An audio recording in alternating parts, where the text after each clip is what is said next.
back, everybody, to another live reaction here at I'm Not a Coach. I'm your host, Dave Huerta. Thank you so much. We got ourselves a good one here. If you're a Packer fan, it's going to be a fun game, man. This is going to be a good matchup. Jaguars coming off a big win last week across the pond. Finally, look like they were getting something going on offense. Their defense looked really solid as well. Is that going to carry over to this week? Who knows? But they are back in the States here. They are at home in Jacksonville looking to upset the 5-2 Green Bay Packers. And on the Packers side, they are looking to get a big win against a team that is, let's just say, less talented, at least on the surface. Green Bay coming off a huge win. They are riding a 3-game winning streak heading into week 8. They're going to try to get one more win before they head and face off next week in week 9 against a huge opponent in the Detroit Lions. But before we get to that game, Green Bay needs to take care of business this week and go 6-2. So heading into this game, we have some guys coming back from injury. It looks like Devontae Wyatt might be coming back here. Just looking at the injury report, he was basically practicing for most of the week, so hopefully Green Bay's defense will get a nice big boost. I guarantee you he's going to be on a little bit of a snap count. He had a major injury. He was out for a couple weeks, so I don't expect him to go 100%. But a little bit of Devontae Wyatt is a lot better than no Devontae Wyatt. And then on offense, looks like everybody, for the most part, is healthy, man. It's going to be a fun game.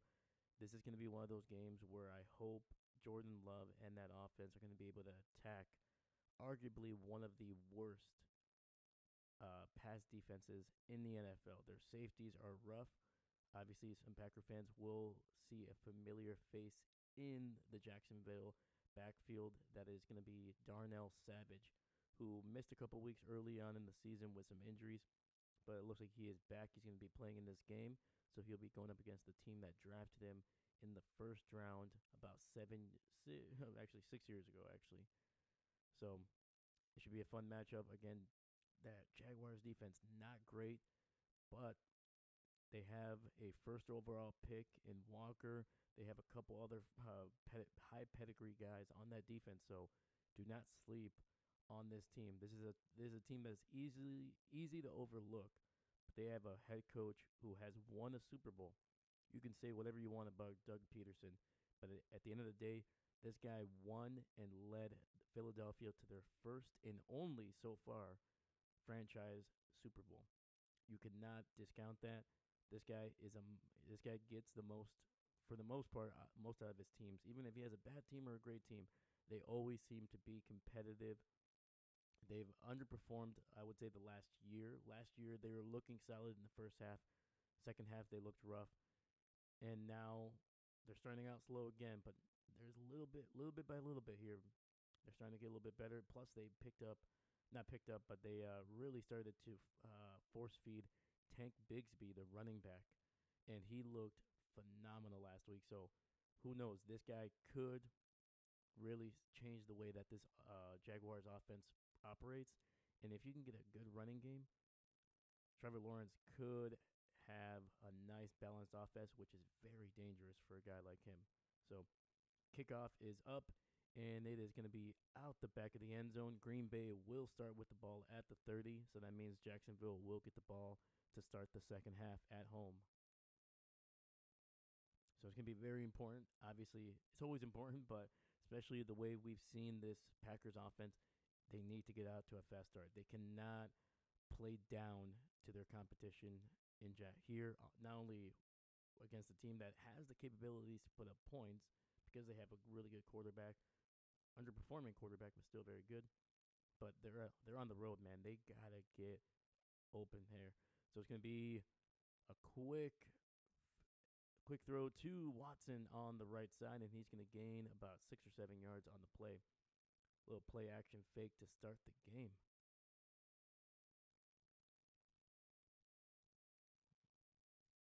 And how we doing, everybody? Hopefully you guys are doing great. Hopefully you guys are going to be able to catch a few of these phenomenal games that are going on. Even if it's not the Green Bay Jags games, there's a lot of fun games going on early on.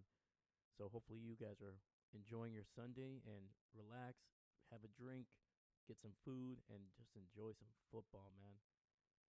Jordan under center, Reed in motion to the left, fakes the handoff. Jordan looking, throws it to Reed, who's going to get, that's Tucker Kraft, actually. That's going to be a quick first down for the Packers, gain of about 6 or 7 yards on the play. And there's another game I'm expecting. Last week, a little bit of a quiet game from Tucker Kraft. Obviously, he had that massive game against the Rams. This is one of those where I expect him to be heavily featured. So I'm expecting not only a good amount of catches, anywhere between 5 to maybe as much as 9 targets, but some decent yardage, man. There's going to be some space for him to roam. It's going to be a handoff up the middle. Jacobs getting some huge yardage here. Gain in the pocket still going. And that's going to be a gain of about 7 for Josh Jacobs.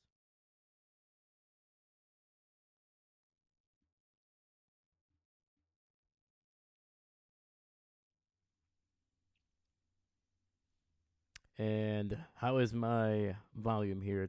I turned it up a little bit. Looks like it was down for some reason. Let me know in the chat if it is sounding a little bit better here. All right. 2nd and 3, ball at the 48 of Jacksonville. Single back in the backfield. Jordan changing some things up here. Started out under center, and Green Bay is going to have to use their first time out here, having some issues on the field.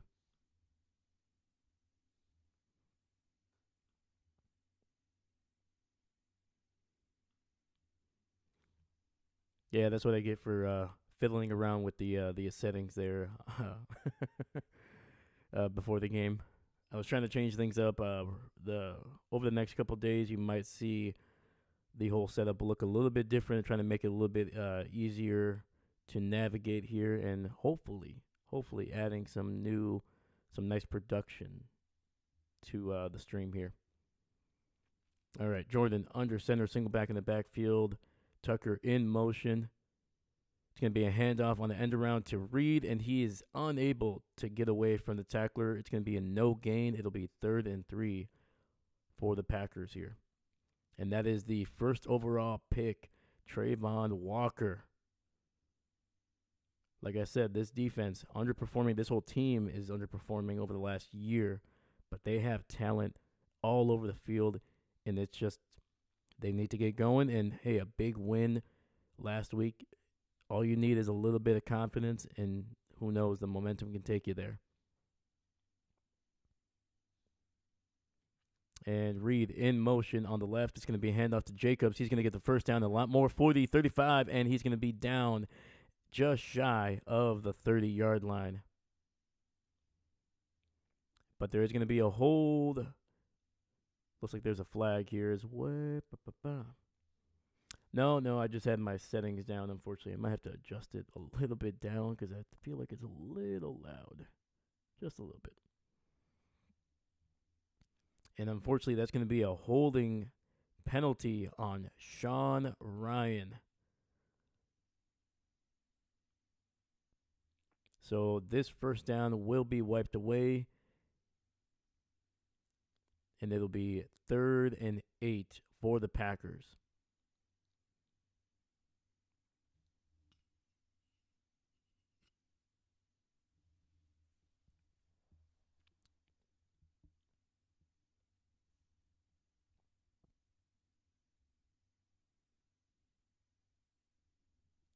Packers are back on their own side of the field at about the 46. They need to get to the 45 of Jacksonville. Jags have 5 guys on the line showing some pressure. Jordan dropping back. He's got a clean pocket, trying to buy some time, rolling out. He's going to throw it over the middle, and he's unable to find Jacobs open in the middle of the field, overthrown. And there's going to be another flag. Most likely this will be on Green Bay. If it is, it'll be declined, and it'll be a 4th down for the Packers here.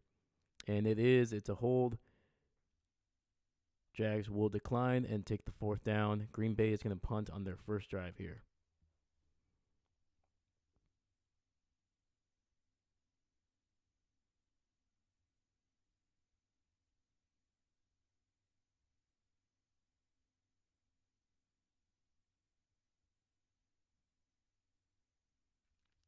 So hopefully this is nothing, but when Jordan was rolling out, kind of throwing off platform, it looks like he came up a little limpy. Hopefully that is just hopefully it's hot in Jacksonville and maybe he just didn't get enough hydration. And the punt is going to be bounced on the field here, and the returner is going to pick it up, and he's going to get about 5 yards, maybe 6. Jordan wincing a little bit as he's walking off the field, so something to look out for.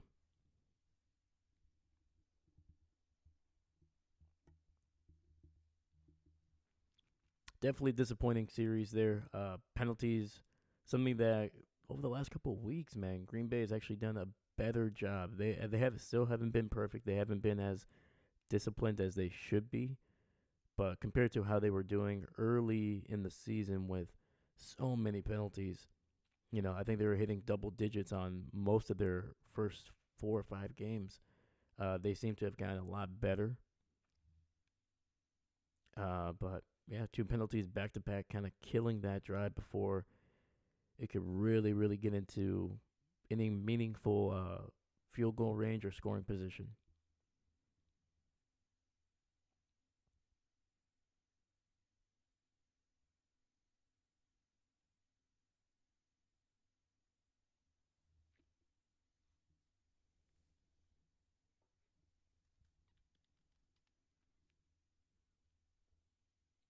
But hopefully the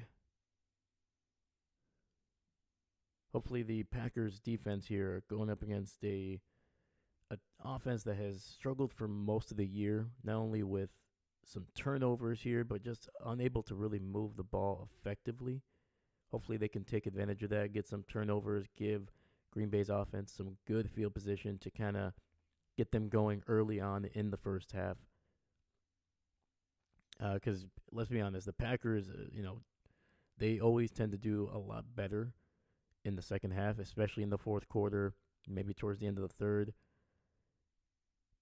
But if they can get, 2 or 3 scores here, hopefully some touchdowns instead of field goals, I think they'll be in good position. But it's going to be very interesting. Once again, Tank Bigsby making a huge splash last week for the Jags. And it's going to be interesting. So far, Green Bay's defense has been phenomenal against the run. It's nothing like we've seen before. Usually we would have a game or two where maybe they're playing pretty well in terms of giving up some big rushing yards, especially under Mike Pettin or even Joe Barry. They would have 1 or 2 games where they look good against the run. But then as soon as you were like, oh, we might be solid, we might have figured it out, next 4 or 5 games, they're just giving up 150 or more. But so far, that has not happened. All right, Jags are going to start with the ball at the 17-yard line. It's going to be a fakes the handoff. Lawrence looking. It's going to find. Is that his running back? That is Tank Bigsby with the catch. Gain of about 7 on the play.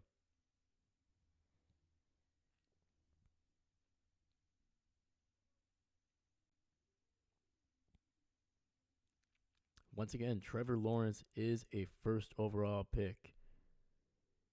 He's had a decent amount of success in the NFL. Obviously, last year was dealing with some injuries. Could account for his bad numbers, especially in the second half of last year. But he has yet to really turn it on this year. Quick snap, and the ball is going to be overthrown. Trevor with a lot of pressure in his face, trying to get it to Christian Kirk, the former Arizona Cardinal there.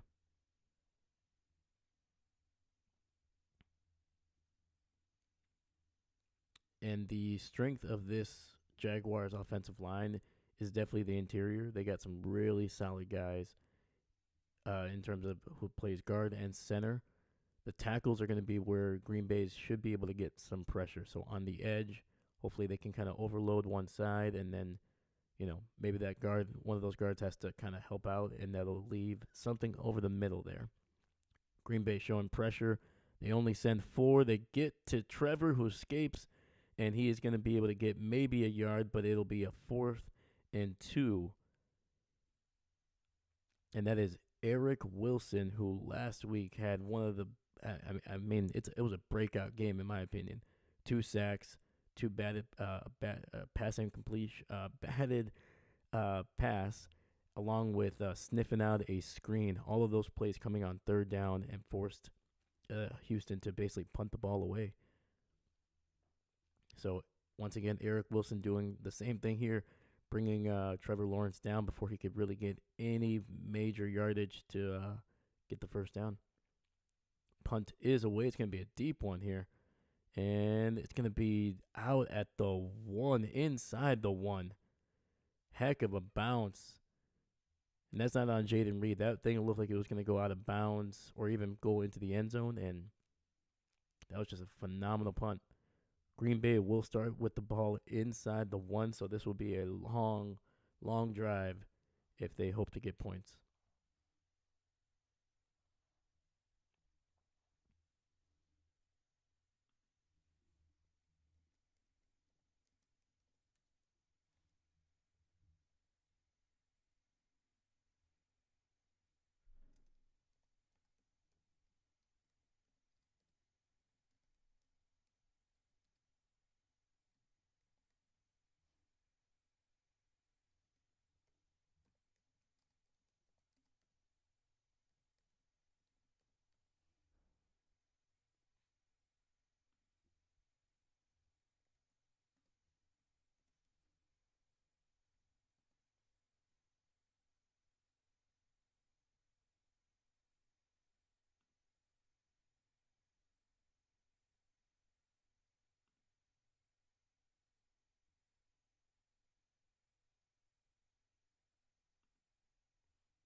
All right, so obviously I'm going to be expecting a couple runs here to get out of the end zone or that deep in there. But the one thing to look for sure is going to be how Jordan Love is able to move around. Once again, kind of came up a little bit with a limp after that throw on 3rd down.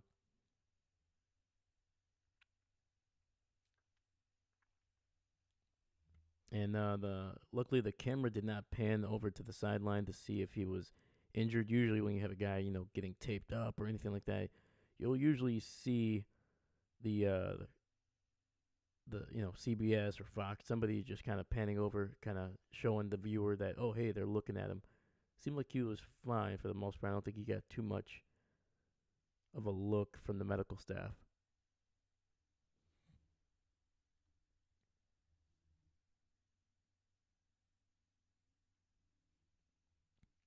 All right, Jordan under center here. Very tight formation, single back in the backfield.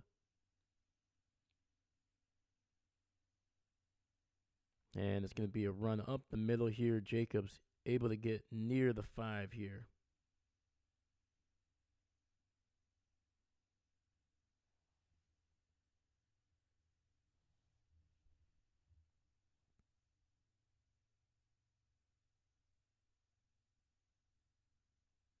Yeah, Jordan definitely hopping around a little bit.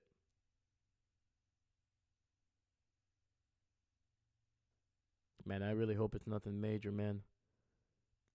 All right, Jordan in the pistol. 2 receivers to his left. Jacobs to behind him there. It's going to be another run up the middle and a gain of about 2. So 3rd and 5 coming up.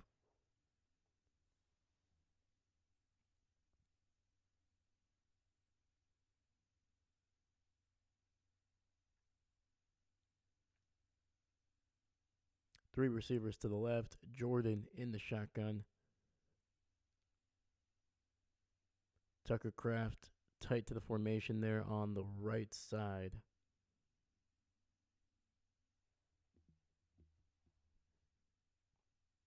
Jacksonville sends 4. Quick throw over the middle, and that is going to be the read. Unfortunately, unable to hold on to it.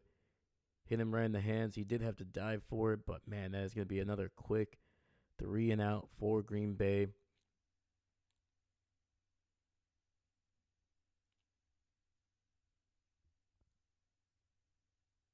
Yeah, there's a lot of contact there from the DB that was kind of covering Jaden. Didn't really get a good look at it, but you could tell he was definitely slow to get to his spot. Punt is away.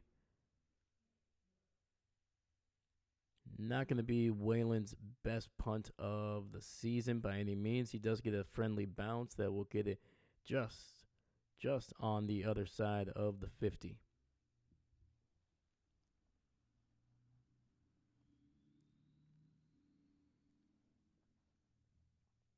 All right, so early on, Green Bay's offense really struggling. Jordan Love looking like he's might have tweaked something. Luckily, it doesn't look like it's the knee that he was injured on, I don't think.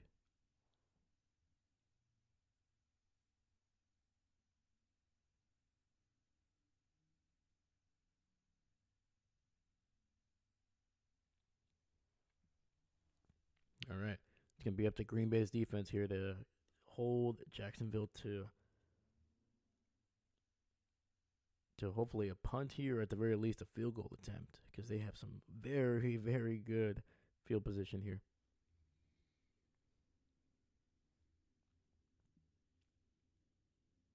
Oh, and he was holding his hand. Yeah, it looked. Usually Reed is pretty smooth with his routes, so I was very surprised to see him kind of get jammed up a little bit. I just couldn't tell if it was him stumbling or if it was or a little bit of a maybe a tug on something.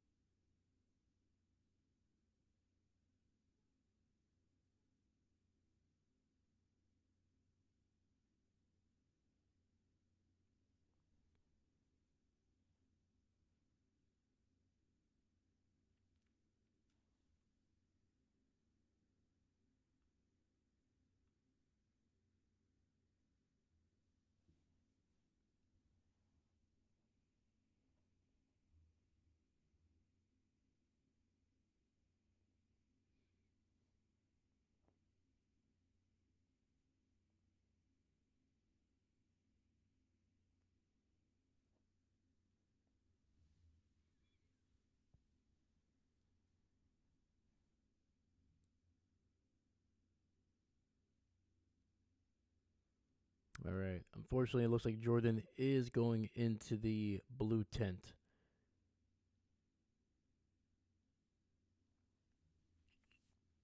So there is a chance that we will be seeing Malik Willis again this season.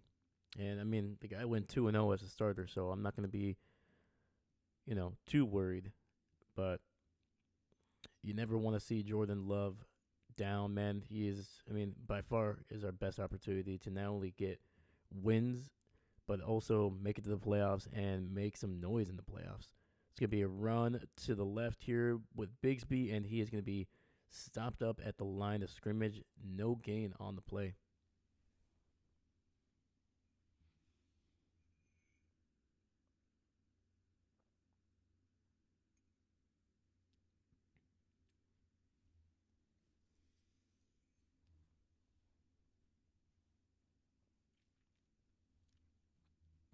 I don't believe Robert Saleh is on the sidelines.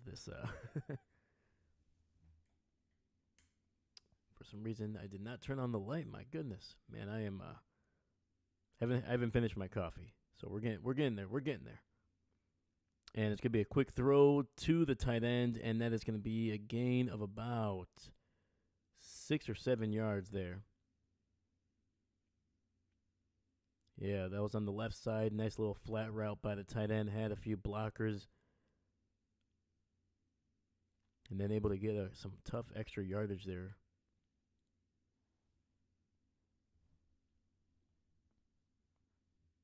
Yeah, Malik Willis.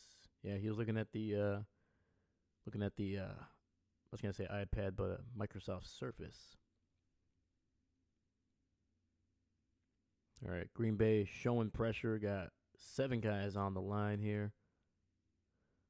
It's gonna be a rollout, and play is gonna be blown dead. It's gonna be a flag on the Jags.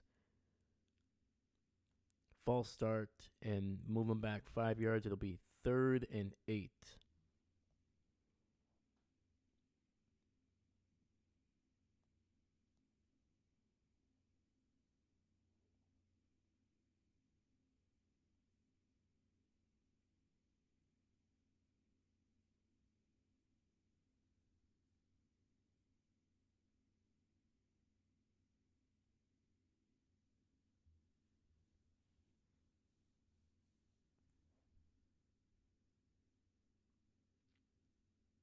All right, Lawrence in the shotgun. 3 receivers bunched up to his left. Green Bay getting some pressure, and it's going to be overthrown. Trying to get it to, I believe, was that ETN?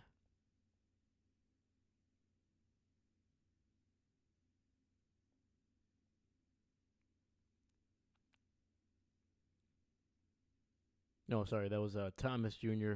going up against Stokes, who has had a rough season.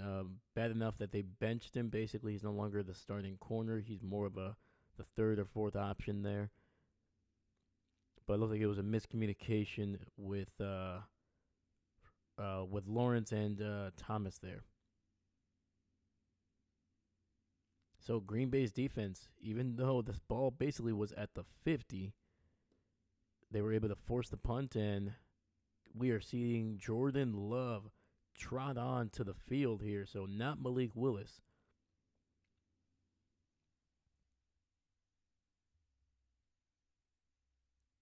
There is a flag here. They didn't say what it was, but Green Bay should be starting around the 10-yard line, maybe a little bit inside.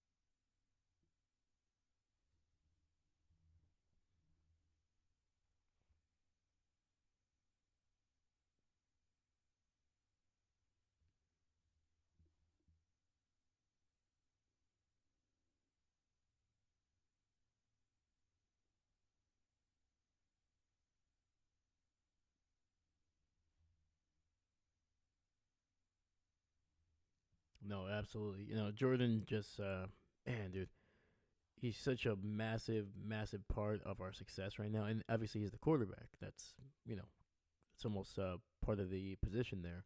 But the guy really just does an incredible job of being able to, like, I still think he has to grow in certain areas, but man, he does elevate what this offense can do, what these players can do.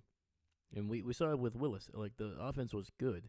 It was fine, but it had to be very creative. It had to do a lot of different things. It was not a traditional NFL offense. It wasn't ultra aggressive. They picked their spots with Willis when they threw down the field, but otherwise everything was within, basically 10 to 12 yards. They had a couple deep throws every once in a while, especially in that Tennessee game. I think they took advantage of that one for sure. But otherwise, when Love is not there, you can see that they need to rely heavily on these other guys' athleticism. They get the ball a lot quicker into their hands, and things go from there. But when Jordan's there, the whole thing is open. They're ultra aggressive. They do not, they can run the ball. They can, pass it way down the field. And Jordan has done a solid job. I think he needs to be a little bit better with how he picks his spots necessarily, especially against Houston. Basically the last throw that before they kicked the field goal, could have been a touchdown, but it also almost was a pick. Jordan under center, single back in the backfield. He's going to be faking the handoff. He's going to look, throwing it deep down the field, and he hits Romeo Doubs for a nice little deep crosser on the right side of the field, nearly to the 40.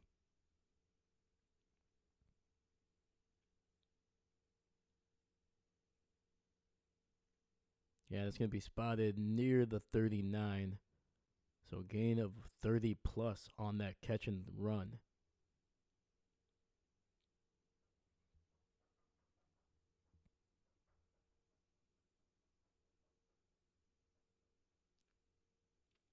And quick toss to Jacobs on the left side, and he is going to rumble for a gain of about 7 on the play.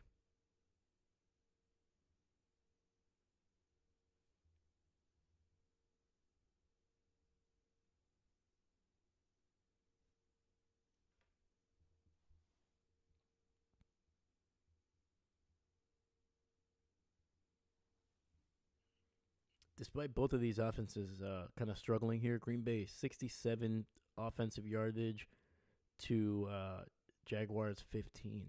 It's going to be a nice run up the middle with Emmanuel Wilson, I believe. It's going to get near the 50-yard line. Oh, no, that's not Emmanuel. Who's that?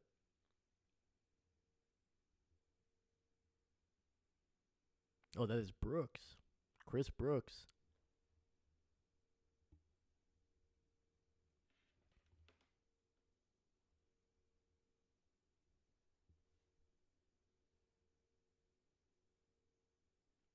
All right, Jordan in the shotgun, two receivers to his right. Jordan, quick throw, slant. Romeo Doubs with some huge yardage after the catch, nearly got to the 30.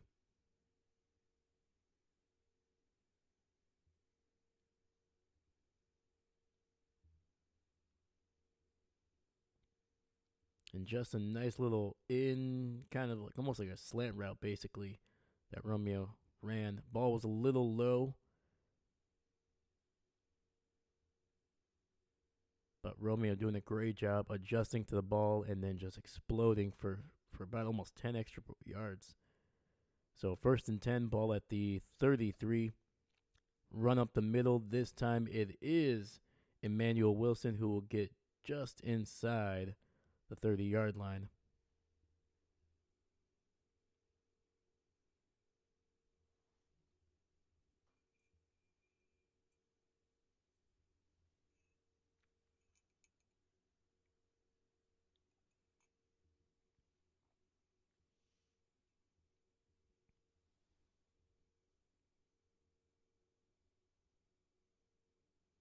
And there is 3 minutes left in this quarter.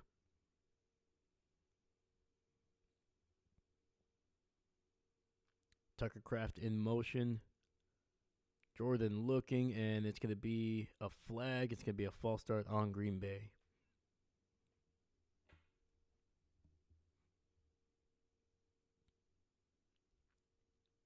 And I'll tell you right now, this officiating crew, I just know the head ref, they like to call flags, man. So I'm expecting a lot more throughout this game. And I don't think it's just going to be a Green Bay thing. We've seen the Jaguars already with a small handful of flags.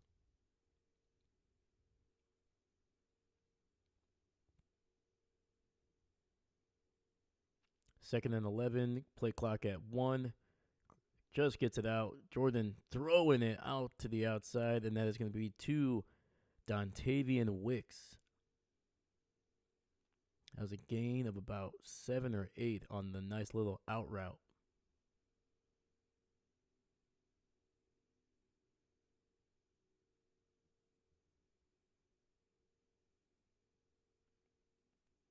All right, 3rd and 5, ball at the 28. 2x2, empty set, quick throw, and that is going to be caught by Christian Watson, gain of 6. That is going to be a first down for the Green Bay Packers.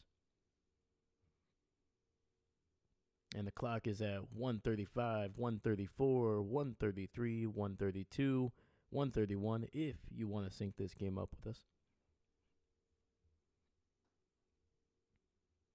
All right, looks like the Packers have two tight ends, or at least two backup tight ends, I should say, on the field. They got Fitzpatrick, who is from the Atlanta practice squad, and Sims, I should say. It's going to be a handoff to Jacobs, and unable to get anything going.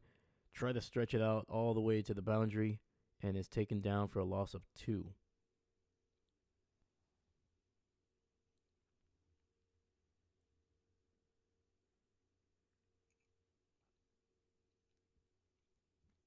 And I think Jacobs had an opportunity there if he would have cut it inside after the first missed tackle attempt. May have not gained a whole lot of yardage, but I think he would have been able to get at least back to the line of scrimmage, if not a little bit more. So, 2nd and 12, ball at the just inside the 25. Reed in motion with the orbit motion, bumping into his own guy, and he's going to be just inside the 20.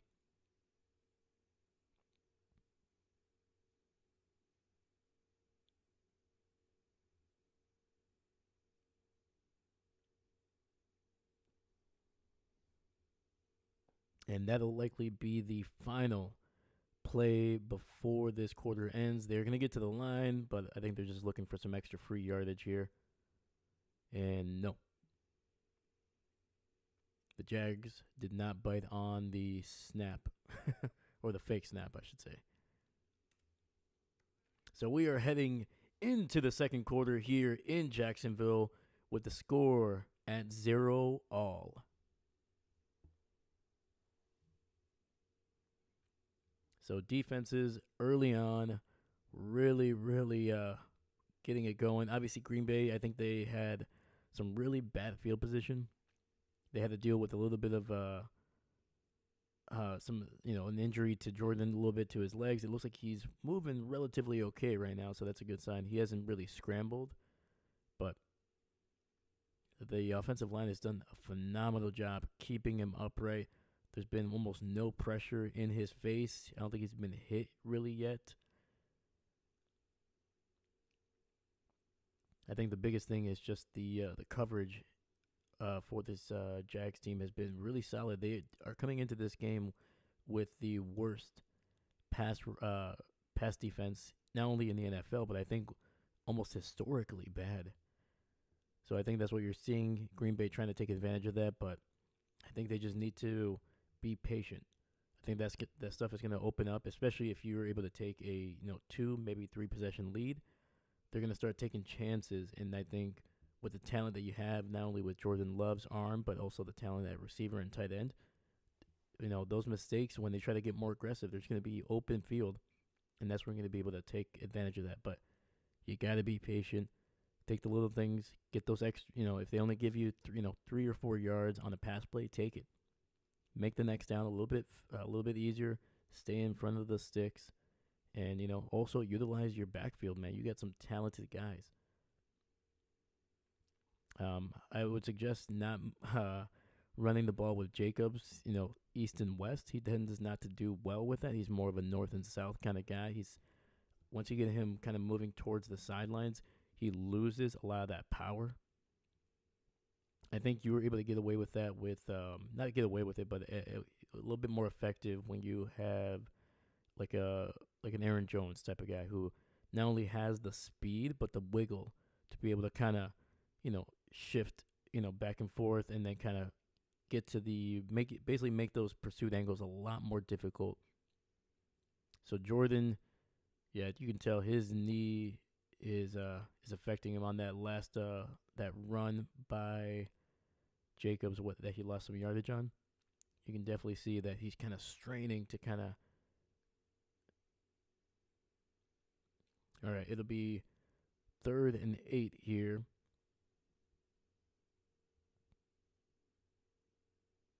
Three receivers to the right in the shotgun. Jags showing pressure. They send 4 He's got time, and he's going to be able to get it to somebody. I think that's Bo Melton. It's going to be short by about a yard.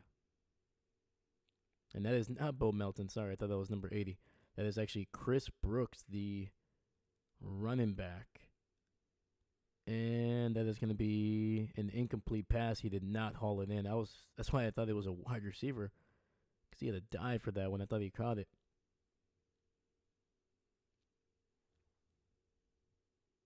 There is a late flag here. And it's going to be pass interference on the Jaguars, and that is going to be an automatic first down for the Packers.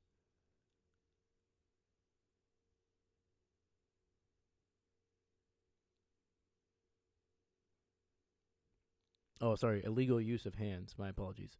Yeah, he ripped off Zach Tom's helmet there. I saw that helmet was flying. I wasn't sure why.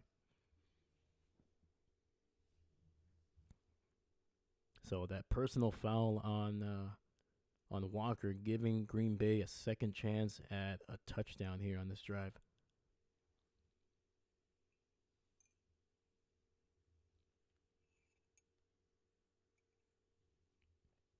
Jordan under center, single back in the backfield. Watson and Reed on the right. It's going to be a toss to the right. Jacobs able to get to the edge, but he's not going to be able to get any positive yardage. Might have actually lost about half a yard on that one.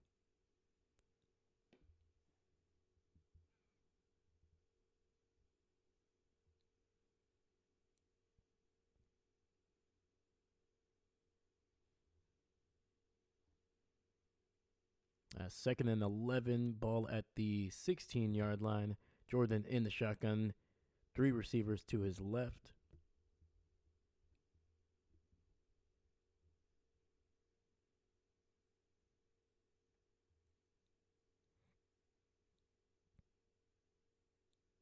And Jordan is going to be intercepted.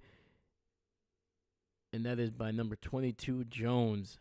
Not a great decision there. I mean, I'm going to have to see what Jordan was looking at. But that is another interception by Jordan Love. Unfortunately, taking points off the board, trying to get it to Romeo Doubs. And, I mean, that's just oh, actually, let's see. It's that second foot that was very close to the boundary. Very, very close.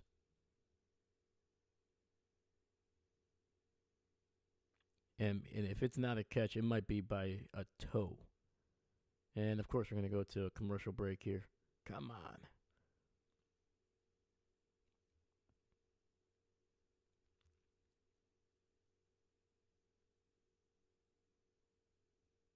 Yeah, that ball just a little bit low and inside. I think if Jordan would have put it a little bit higher, still on the same angle, but just a little bit higher, just about, I mean, we're talking about like, I guess, 3 or 4 feet. I think it would have been able to get over that corner who was basically undercutting the route. I don't think he would have been in a position to be able to make a jumping, play on the ball. But we'll see. It's very close. It might not be a pick.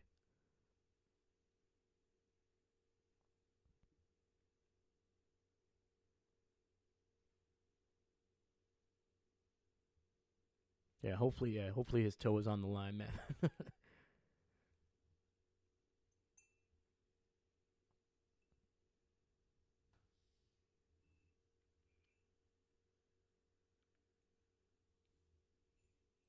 Yeah, it looks like Jordan expected Romeo to kind of stay a little bit inside and not go so far down the boundary. Either that or it was just an underthrown ball by Jordan. I don't know. Maybe he can't really get enough juice with that whatever's going on with his lower body.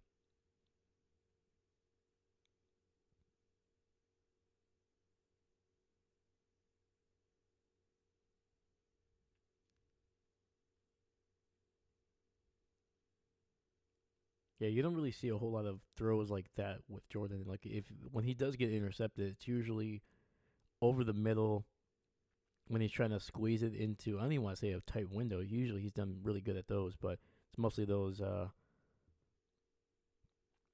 throws that are trying to give his guys a chance at the very least. But yeah, this one, I mean, it's a heck of a play by the corner there. Not taking anything away from him.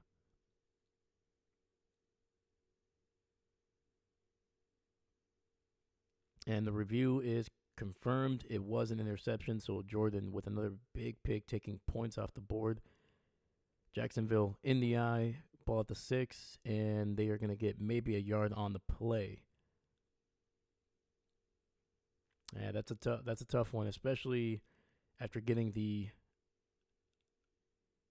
personal foul on the Jaguars, being able to get a second chance at that one, and unfortunately 2 plays later, interception. At the very least, you could have gotten at least 3 points.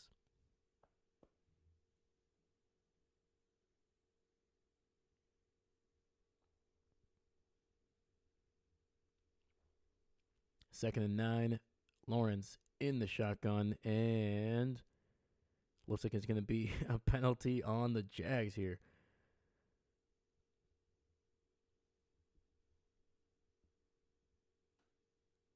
So it is a false start, and the Jaguars are moving back here.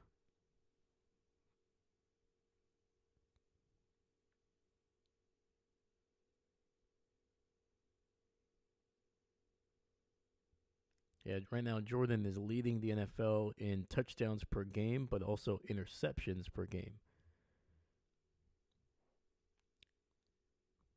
Green Bay keeping Lawrence in the pocket, and it's going to be intercepted, and that is Xavier McKinney with his 6th interception of the season, and X gonna give it to you. And like I said, this defense was going to have opportunities at picks. This Jaguars team, they are aggressive. They lack the execution of it, and that kind of leads to throws like that. Lawrence trying to force it, trying to get things going. And I mean, Xavier didn't even have to really move at all. That ball was coming to him all the way.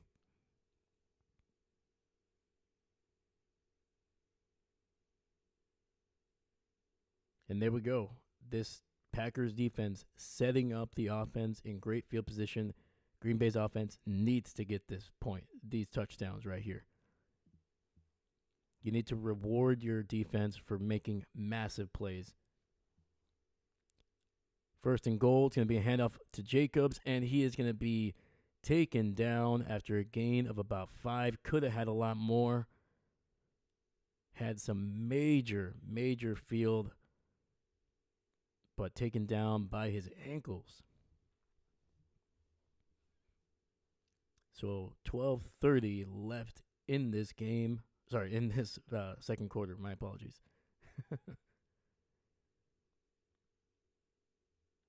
All right. Jordan in the shotgun. Jacobs in motion. It's going to be a handoff to Brooks, who is going to be taken down for a loss of 2.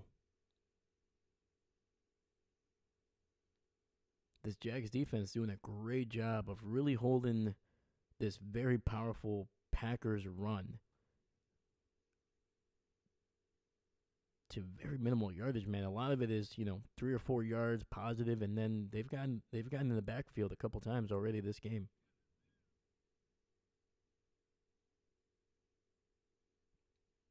So it'll be 3rd and long for the Packers. Ball at the 25.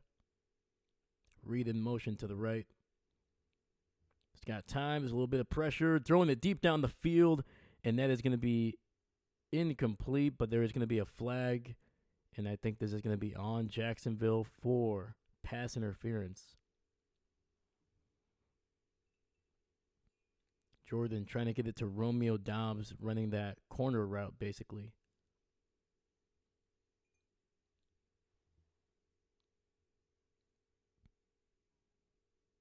Yeah, just a phenomenal job by Romeo. That was a freaking phenomenal route. And the corner had if he didn't hold him, that was going to be a touchdown.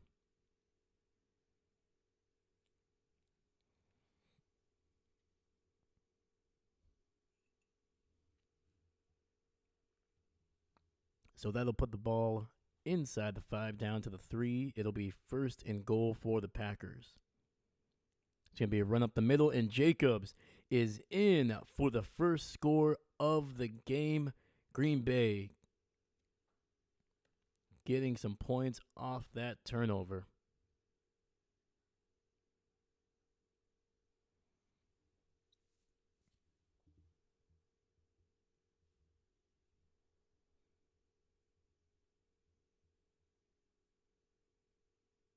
Nice. Just a beautiful run up the middle.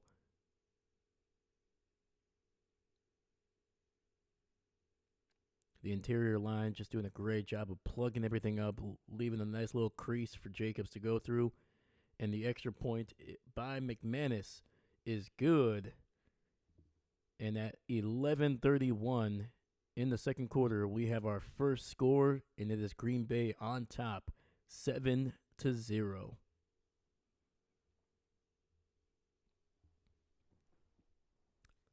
Let's freaking go, man. They needed to be able to get in the end zone. A field goal for that interception was not going to be enough. They need to reward when this defense makes some big plays like that. Easily, the momentum could have easily swung to Jacksonville after that pick. Instead, Xavier McKinney making a play on the ball, getting his 6th interception of the season. I mean, I think at this point, Xavier is probably going to be an all-pro selection, Pro Bowl, and who knows, man, 6 interceptions in 8 games.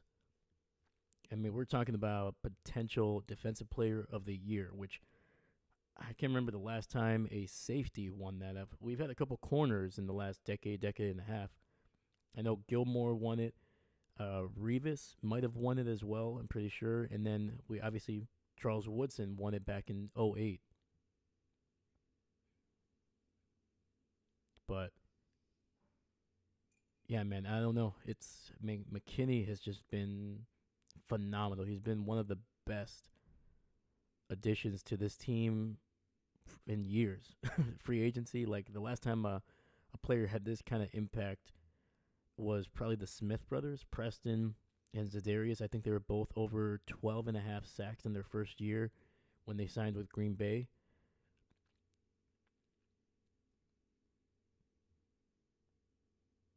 So, heck of a job by Goody getting that deal done, man. When it first came out, they're like, "Wow, man, you're paying almost 17, almost 18 maybe for a safety. I think it's around 17 million." But that looked like a lot of money, man. But six interceptions, I think a 4 fumble recovery, and just some other major plays. Getting to the ball, batting it down. Xavier has been worth every penny of that contract.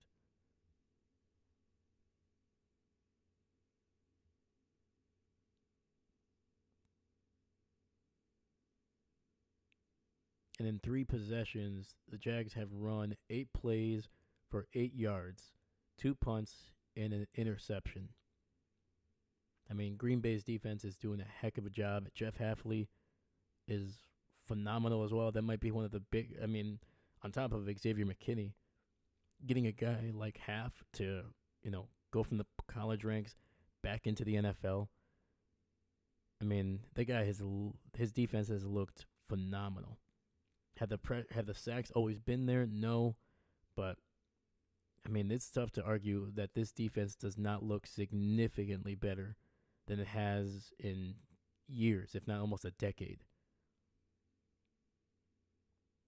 I can only really remember 1, maybe 2 years where Green Bay's defense looked like a legitimate top 10 defense. I think that was the first year with Joe Barry. I remember they had everybody was surprised because that Joe Barry, his history looked like it was not great. But he had a good first year, and then obviously it got significantly worse. And then Mike Penn, I think his first year, or maybe his first year with Matt LaFleur, was also pretty solid. And it's going to be a run up to the right, and Tank Bigsby breaking 3 tackles, but only able to get 1 yard on the play. So great pursuit by the Packers defense on that one. And it only flashed for a second, but I think I just saw Josiah DeGuara on the sideline. So another former Green Bay Packer on this Jags team, along with Darnell Savage. DeGuara, obviously a third-round pick that just did not work out for Green Bay. That was a long list of third-round picks that didn't work out. It's going to be a run by Bigsby, and he's going to get about 8 yards on the play. Nice little run to the right. Keyshawn Nixon on the tackle.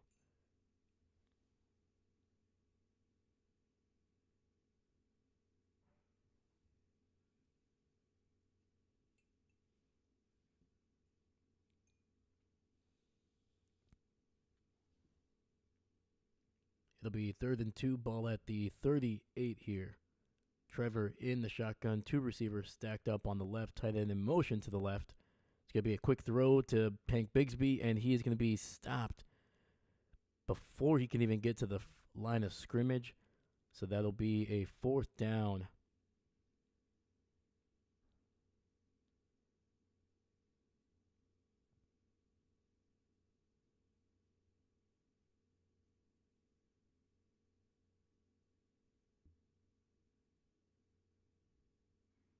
And who was the first guy there? Number 45, Eric Wilson. Mimi Mac, what's up? What's up? Getting some green hearts in the chat. Welcome, welcome. But yeah, Eric Wilson again, and then Edrin Cooper also in on the tackle as well. And the punt is going to be into the end zone, and Green Bay will get the ball at the 20.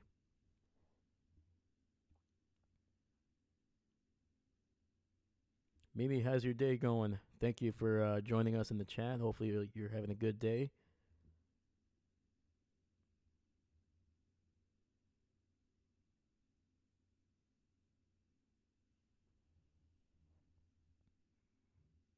Are you watching this game or are you watching something else? Let me know what you think so far of this game.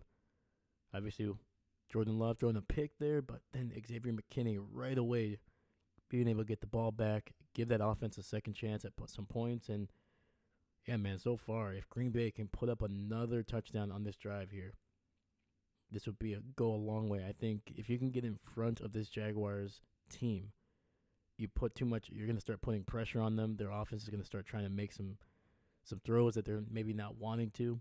And I think that's going to lead to some more potential big plays for this Packers defense. And I think the offense, man, they just need to get going a little bit here. The Packers offense, I should say, just needs to really get going, really kind of get out of their funk. The first quarter was not phenomenal. They are known to start out slow. So hopefully in this second quarter they can kind of get going.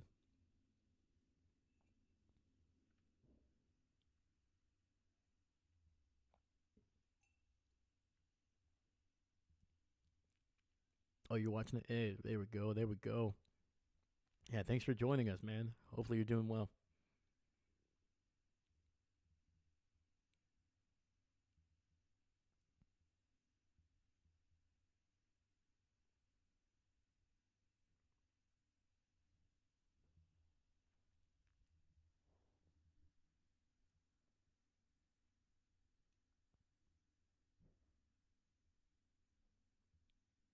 Yeah, and the big thing that I'm looking for is Green Bay has not been able to really establish the run. They've gotten some decent yardage, but I think their biggest run is maybe 7, maybe 8 yards. They keep on trying to get around, kind of get it to past the tackles there, kind of spread the run to the sidelines, and has not worked. I feel like most of those runs are going for some negative yardage, and I think the guy that they're trying to do it with is not the right kind of guy. Once again, I said Jacobs is more of a north and south kind of runner. I think if you're going to do something like that, do it with Wilson. I think he has the speed and the wiggle to do it. Oh, yeah, Mimi. Appreciate you, man. And it should be 1st and 10. Jordan in the shotgun. 2 receivers stacked up on the right. Reed in motion now to the left. It's going to be a handoff up the middle. Jacobs able to get some tough yardage. Gain of 4.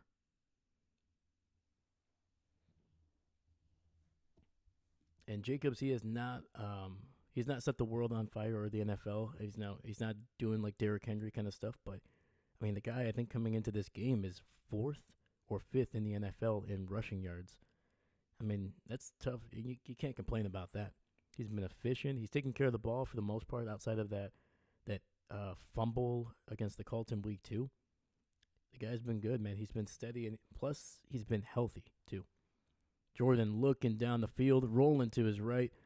He's going to throw it and finds Tucker Kraft, who stays on his feet down to the 30, 25, 20, 15, 10, and finally taken down inside the 10, down at the 8-yard line. And I said it in the first quarter, Tucker Kraft was going to have opportunities. He was going to have space to make some big explosive plays. And that throw by Jordan was freaking phenomenal too, man. On the run, falling away. Tucker Kraft, man, holy cow. I don't want to jinx it, man. You get too excited sometimes, but man. And Jordan continuing to have some lower leg issues there. It's going to be a handoff to Jacobs, who's going to try to get around. He's going to be down at the 3, maybe the 2, but there is a flag. There was a quick flag on that one. And Jacobs, the nice man that he is, helped up the photographer that he bumped into. Carrying on that tradition of what Aaron Jones established, being a good guy, being a good human being. And unfortunately, that penalty will be on the Packers. Is actually so that'll move them back here.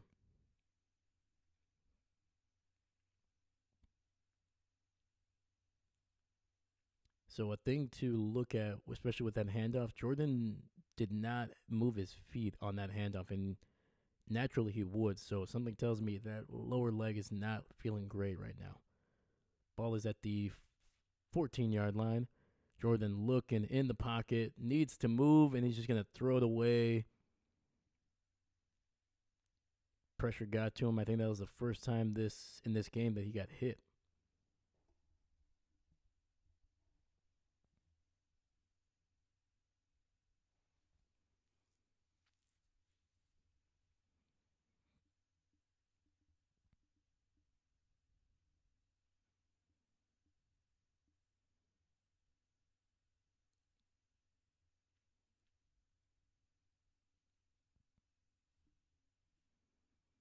All right. 7:26 left in the second quarter. 2 receivers stacked up on the right. Takes the snap. It's going to be a handoff to Wilson, who is unable to get anything on the play. So it'll be 3rd and goal at the 14.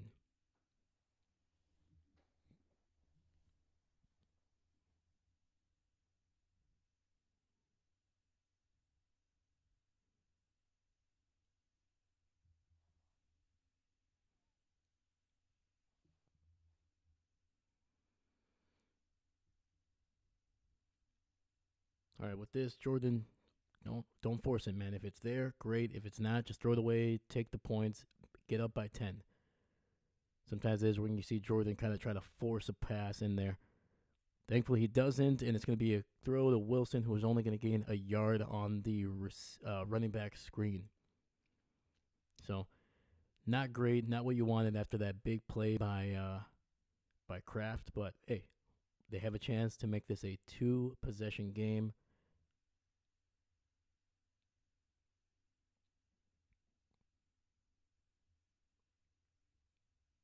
So they're going to send out the former Jacksonville Jaguar, Brandon McManus, to attempt a 31-yard field goal attempt here. Snap, kick, and it's right down the middle. And Green Bay has a 10-0 lead over the Jaguars here in Jacksonville.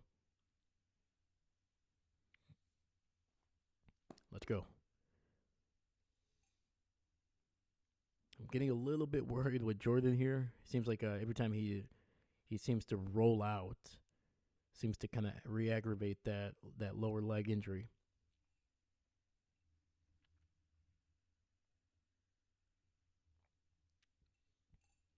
I wouldn't be opposed with a if Matt LaFleur experimented with Malik a little bit. I think Jordan obviously still gives us the best opportunity to win in this game, but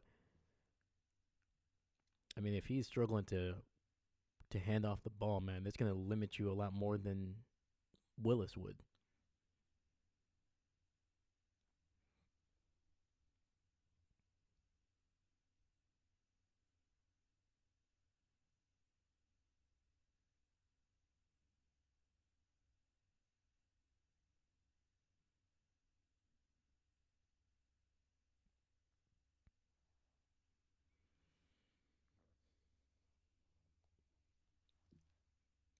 But I don't know. Maybe once they get into the locker room, they'll they'll give Jordan a shot of something, and we might have a replay of if anybody remembers that Chicago game with Aaron Rodgers when they asked him, "Hey, what happened?" He's like, "My knee." You could clearly tell by his eyes that dude was as high as a kite. My knee. Oh man, that's one of the best. That's one of the best Green Bay memes of all time. What happened? What happened with the injury? My knee.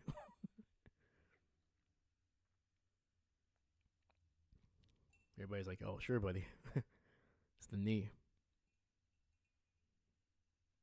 All right, 6:03 left in the half. Green Bay 10-0. See if this Packer defense can give us one more stop here, so we can probably head into the half and maybe have an opportunity to maybe get an extra score before we have to kick it off to them to start the second half.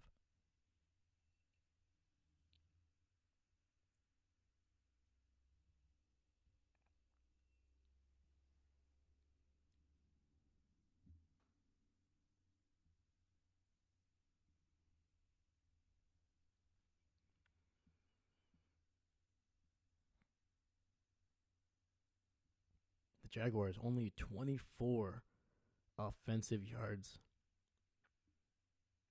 It's a heck of a job by Half, man. He has been freaking phenomenal. That and those players too, man. You got Eric Wilson, you got Xavier McKinney, you got the defensive line making some plays, stopping the run consistently. Ooh, Detroit up 28-14 over Tennessee. So if Detroit wins, they are 6-1 heading into next week. Green Bay, if they can get a win here, are 6-2, and that's going to be a fun matchup. Green Bay, Detroit next week, week 9. All right, Jaguars starting at the 30.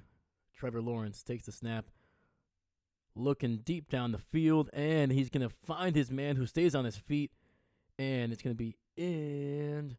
Big first down for Christian Kirk. Xavier McKinney nearly making a play on the ball again.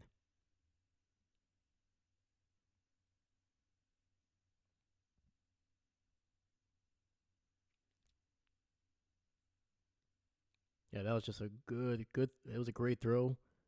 Heck of a route by Kirk there. And they are already in Packer territory. Ball at the 37. It's going to be a run up the middle with Bigsby. He's going to be able to get away initially. A gain of about 3.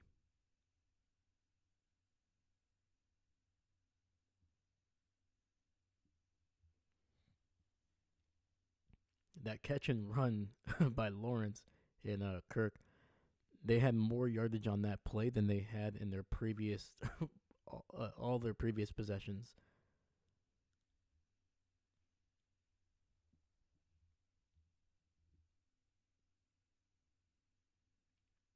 Second and 7, just inside the 35.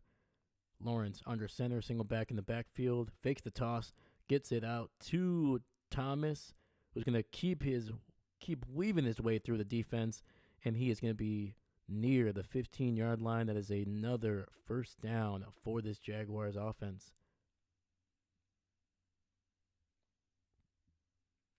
Nice little screen to the receiver there.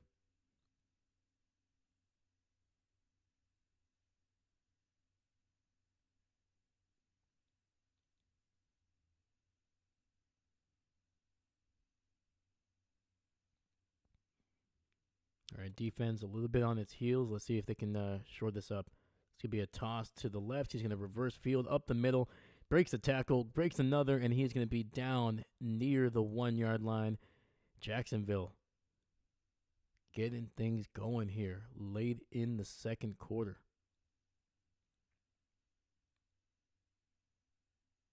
Green Bay's defense over pursuing.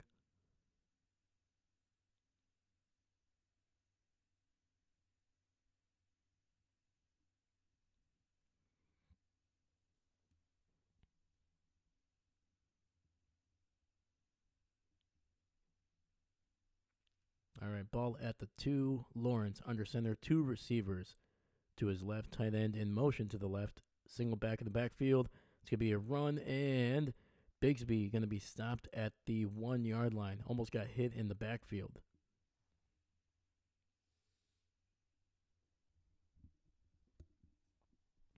And we have looks like an offensive lineman for the Jaguars down on the ground.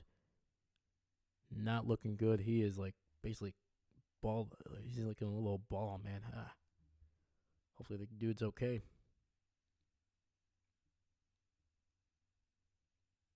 And that was their right tackle. See what happened here. Yeah, unfortunately, looks like the offensive tackle fell right on his right leg, lower right leg.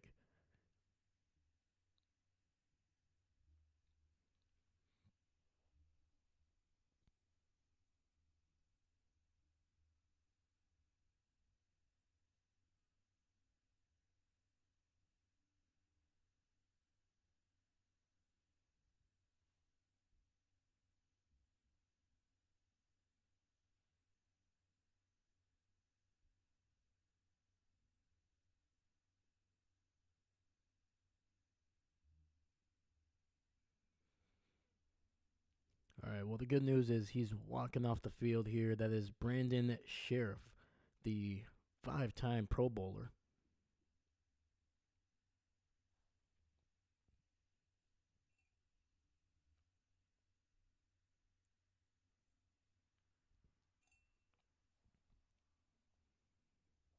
All right, it'll be 2nd and goal from the 1.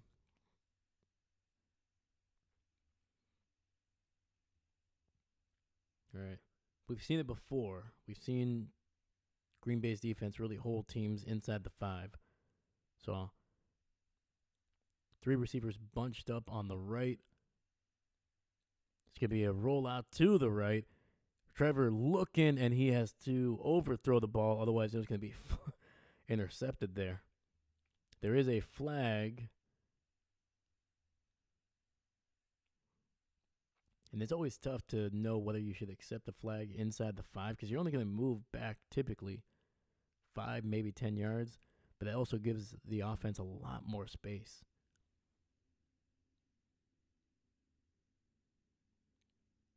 And it looks like it's going to be, is that an illegal shift?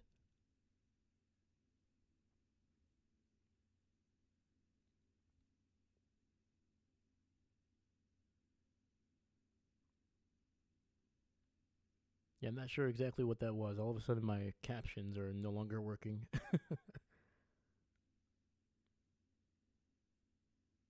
So that'll move him back 5 yards to the 6. So 2nd and goal from there. It's going to be a run. It's going to be Lawrence who stays on his feet, but he's going to be in. Initially was stopped, but now he is in the end zone. Nice little option by the Jags. Lawrence running to the left, able to stay on his feet, and then just kept his legs churning until he got some help from the offensive lineman who just barreled through Green Bay's defense.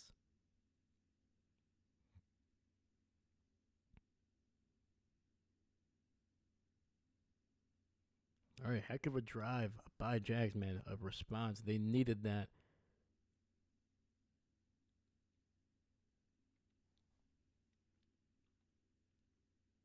And the extra point is good, and we have both teams on the board here. Green Bay still leading by 3.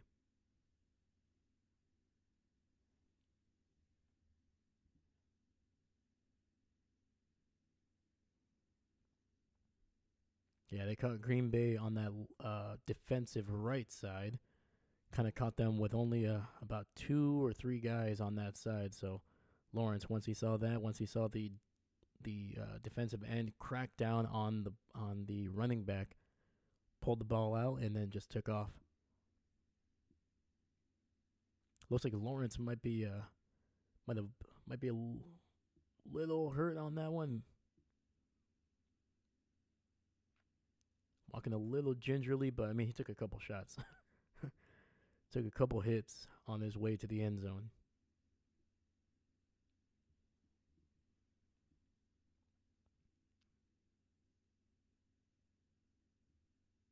All right, looks like there's a little bit of a delay there. Looks like they had the wrong ball for the kickoff. So it'll be 2:37 left in the half.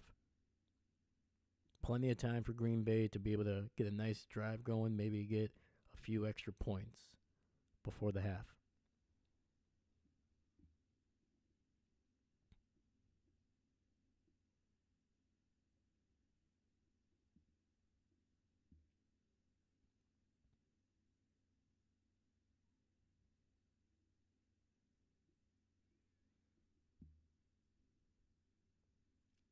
And the kick is away, and it'll be out the back of the end zone there.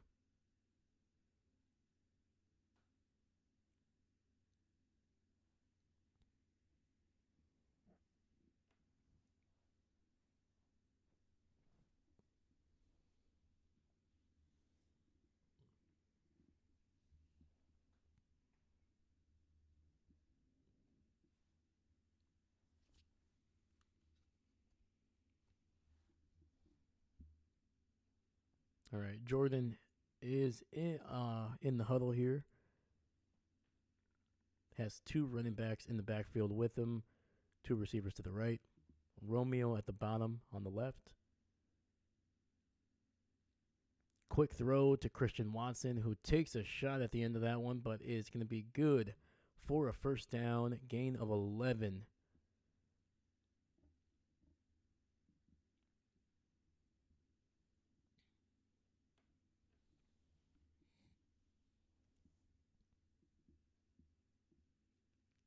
All right, we are 10 seconds away from the 2-minute warning. We will see if Green Bay snaps this ball before the 2. And no. Just trying to get some extra free yardage there, see if Jacksonville would jump. All right. We are at the 2-minute warning here in the second quarter. Green Bay up by 3.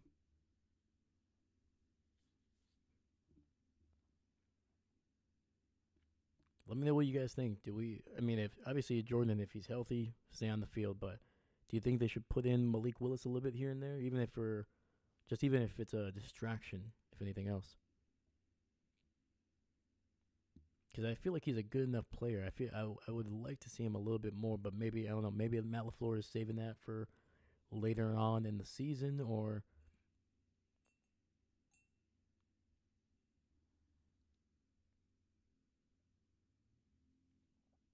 yeah, I was just really, really impressed with Malik in those 2 starts. He looked very, very, uh, very smart with the ball, very patient, and made some big plays, man, especially with his legs.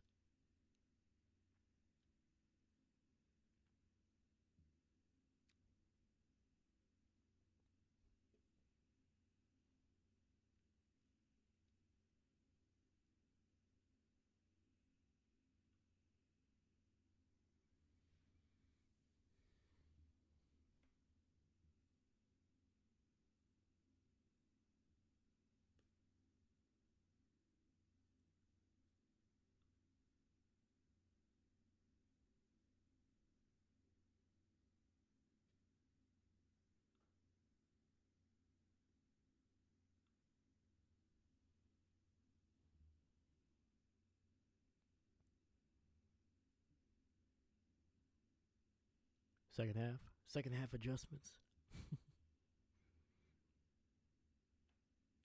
Yeah, and once again, if Jordan is healthy, but maybe a little bit limited, it's obviously he's still a lot better than than Willis at the position, but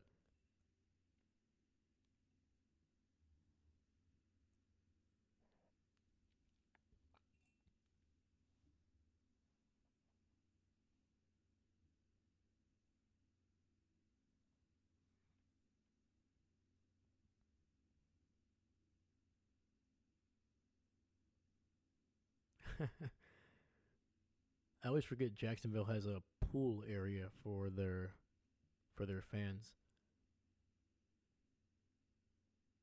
I don't know. I don't know if I would want to watch a game, an NFL game, in a pool the entire time.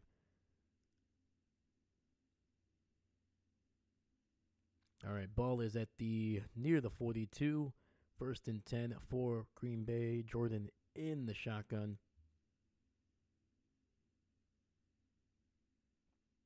He's got time. Finds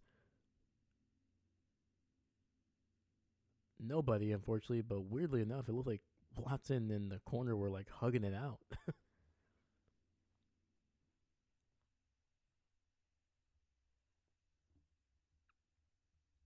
Kind of want to see what that was. It seemed like Christian was just unable to get out of his out the grasp there by Tyson Campbell, the corner out of Georgia. All right, 2nd and 10. Similar formation in the shotgun. A little bit more pressure here. Jordan throwing it down the field, and he gets it to Romeo Doubs, who, unbelievable, man. Holy cow. That was a crazy throw by Jordan, and that was even a crazier catch by Romeo. I don't know how he got that. And he got both feet in bounds. Holy cow. Anyway, ball is going to be inside the 35, and it's going to be a quick play here. Run up the middle by Chris Brooks. Gain of maybe 2 or 3 yards.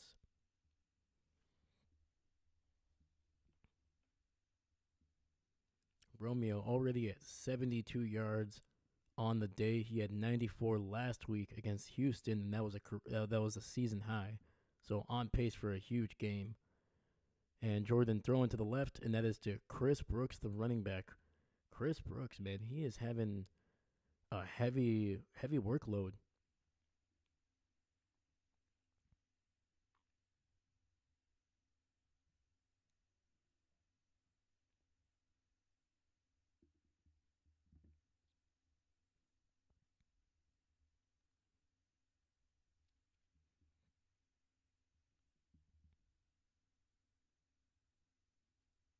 So that was only a gain of about a yard on the play. So it'll be 3rd and 5 for the Packers.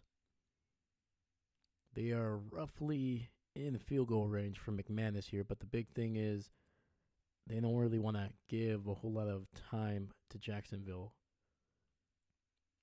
And Jacksonville is planning to get the ball back here because they used their first timeout of the half.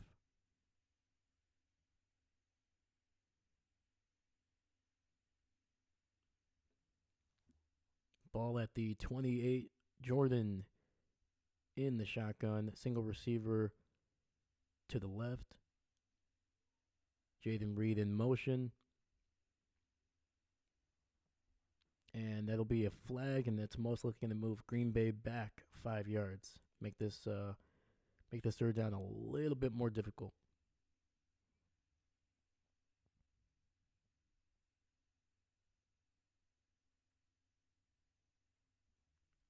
And instead of taking the penalty, Green Bay, Matt LaFleur, looking out for his offense, used a timeout here. Saving the yardage.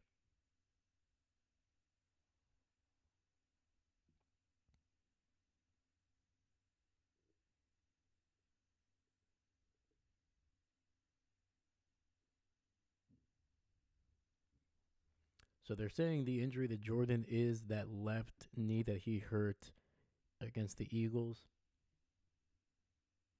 All right. 3 receivers to the right. Jordan in the shotgun.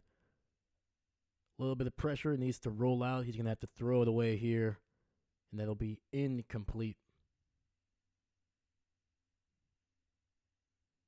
Yeah, you can tell Jordan unable to really move like he normally does.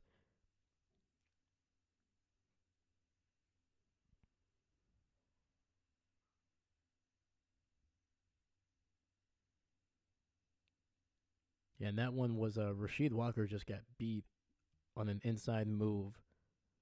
That was the initial pressure, and then after that, the dam kind of just broke, and Jordan had to kind of roll out a little bit to his right just to buy enough time to throw the ball away. And it looks like Matt LaFleur is going to use his final timeout. Things a little bit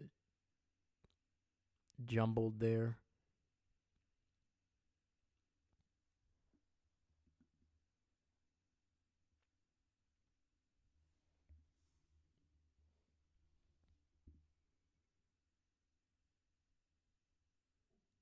I think Green Bay did not have the right personnel on the on the field goal attempt there.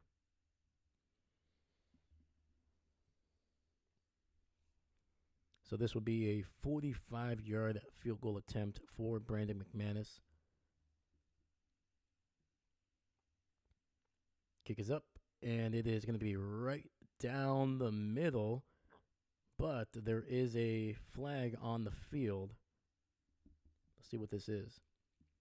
The Jags shifted just before the snap there.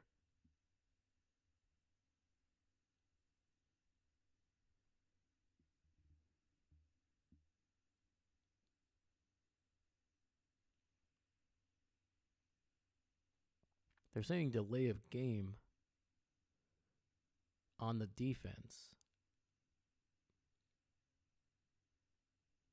I don't think I've seen that one in a long time, but that'll give them the first down with 5 yards of penalty yardage.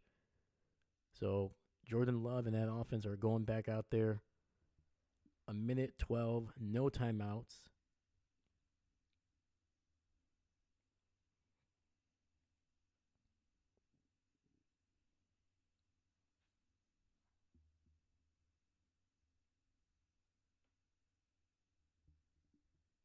All right, so at the very least, they might have a chance to make this a shorter kick. Unfortunately, McManus was able to make it, but hey, when you have a chance for a touchdown, you take it. Let's go. And both players that were in the backfield split out wide, so an empty set for Jordan Love and the Packers. Ball at the 23. Looking, Jordan throwing it deep down the field, trying to get it to Romeo Doubs. Slightly overthrown, but the coverage was phenomenal. So Jordan, I think, just kind of strung a little bit further than he would have liked, but trying to make sure that nobody in Jacksonville was going to be able to get their hands on the ball.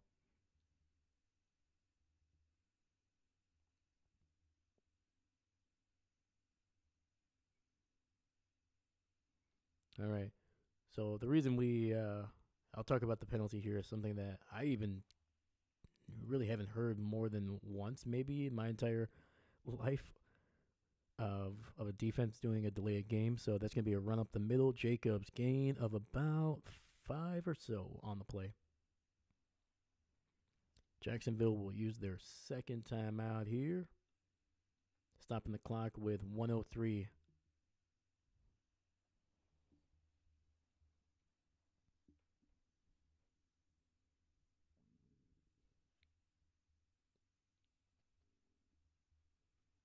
So basically, what ended up happening is there's something going on, and there's a point of emphasis this year. If the defense makes a sudden movement, basically before the snap of the ball on special teams, or at least maybe specifically on a field goal kick, that is considered a delay of game on the defense.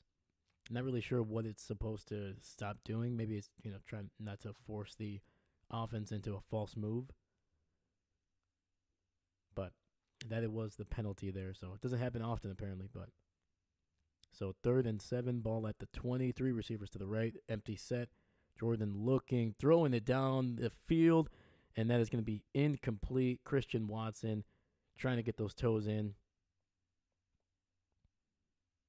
And even with the second opportunity here for the offense, unable to get a touchdown on the board.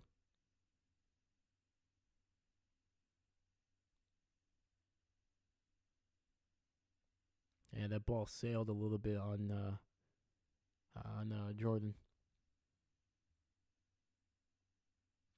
So this will be a little bit of an easier kick, hopefully, for McManus. This will be 38 yards. And the kick is up, and it is good.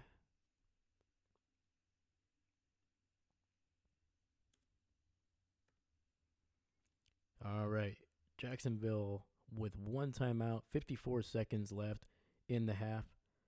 They were using their timeouts on that Packers offensive drive, trying to get hopefully one more shot at some points before the half here, trying to double dip.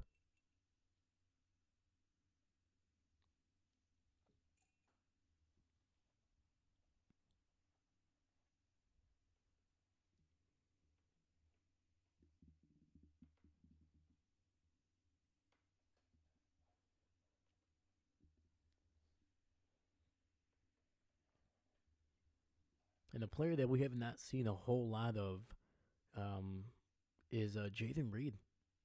Not a whole lot going for him. He had that initial throw or catch, I think it was in the second drive there, that ended up he ended up dropping, unable to corral it. So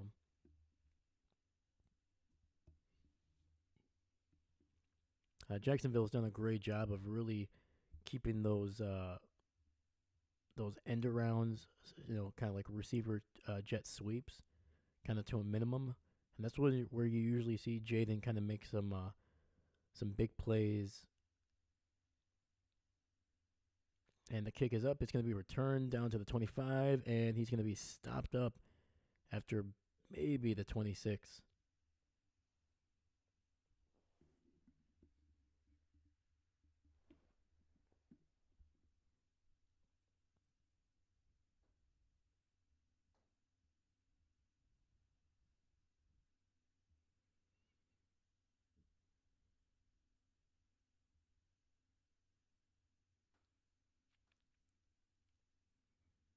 Yeah, Jacksonville has a tough schedule the rest of the way. Philadelphia, Minnesota, Detroit, Houston. All those teams have 2 or less losses. It's going to be a quick throw. Rashawn Gary smacking Trevor Lawrence on that one. That was a gain of 2 for Jacksonville. Clock is going to be under 30 seconds. Quick to the line. Trevor looking deep, trying to throw it, and he finds a man. It's going to be a nice gain of about 15, almost 20 yards. And he was able to get out of bounds. That will stop the clock at 23 seconds. Jacksonville going to be at the 49 of Green Bay.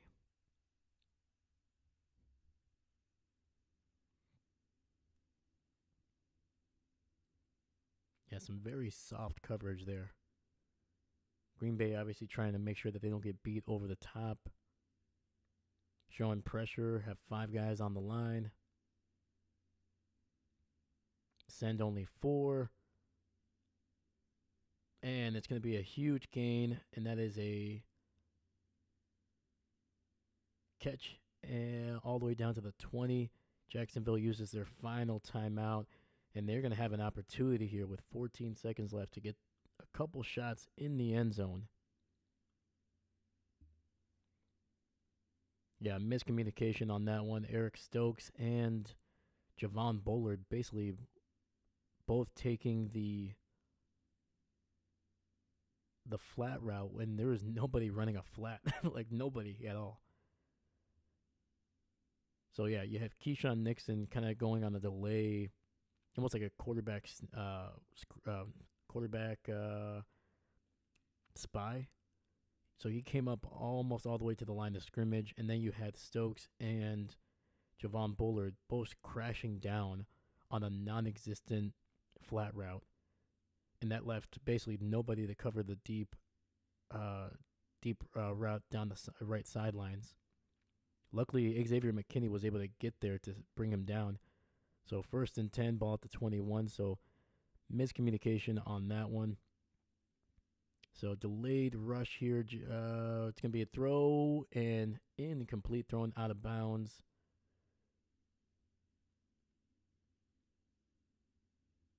Trevor rolling to his right. That'll stop the clock at 10 seconds.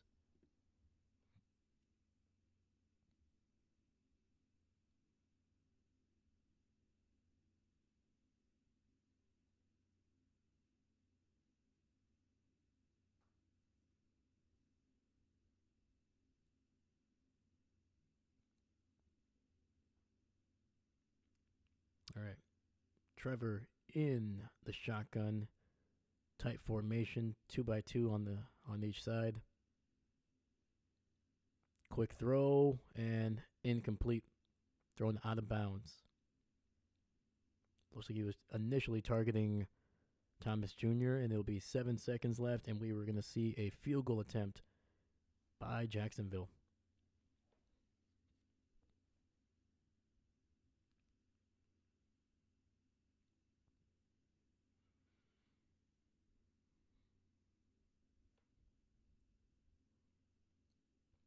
All right. The kicker for Jacksonville, Cam Little, attempt a 39-yarder. Snap, hold, kick is right down the middle. And it is going to be a 3-point lead for the Packers with 3 seconds left in the half.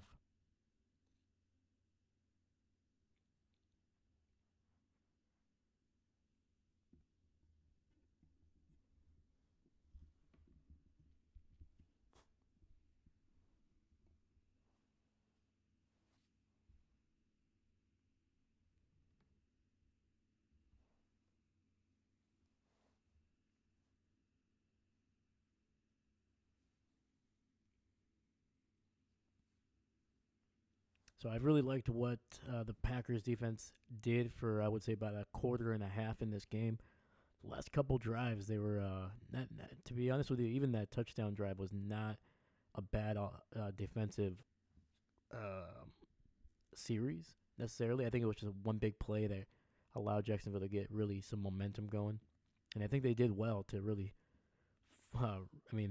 even after that big catch and run, the Jaguars still had to had to run a lot of plays just to get an extra couple, 10 to 15 yards out there. But this last series for Jags, that one was a little disappointing. I think the Packers were a little too soft in their coverage. I think you can play too high safety, but you have to have guys kind of dropping back a little bit more, man. And then obviously the miscommunication that got the ball basically to the 20. So Jordan out here to take a knee, and that'll take us to halftime with the Packers up by 3 in Jacksonville.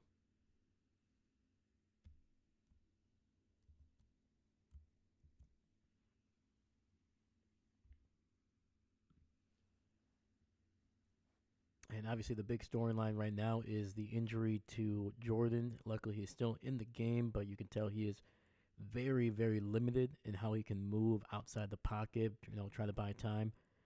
And the plays that he's been able to extend have gone well. Have been able to get some big yardage, that throw to Tucker Kraft, that throw to Romeo Doubs. But those are the two plays where you've clearly seen him either injure it initially or re-aggravate something that was already there heading into this game. So hopefully he can be healthy the rest of the game here. Hopefully he doesn't keep on injuring that one, and kind of get this offense going, man. They've been a little stagnant. They had the touchdown on the Xavier McKinney. After the Xavier McKinney interception, but since then it's been kind of, feast or famine. They either get a big play, and then after that, some penalties and some inability to run the ball has really kind of limited them, I think. And they've been having to settle for a lot of field goals recently. So hopefully Matt and this offense can kind of get it going in the second half. I think Green Bay has always been a second half team thus far in this season. That's where they've been most effective. So hopefully that can continue, and hopefully they can get a big, fast start here in the second half, and that defense can continue to limit what Jacksonville is doing. So I'm going to take a quick break here. I'll be back in about 2 minutes. So I'll see you guys then.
All right, we are back, baby. Still halftime, but how's everybody holding up? How you doing? How you doing?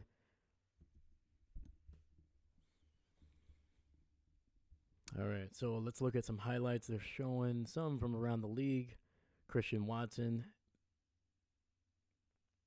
and that is going to be Kirk Cousins with a big touchdown there.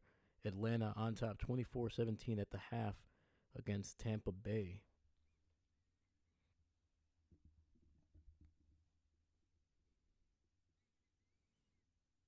Oh, David Montgomery with a touchdown throw to Laporta, and it is 35-14 Detroit over Tennessee right now.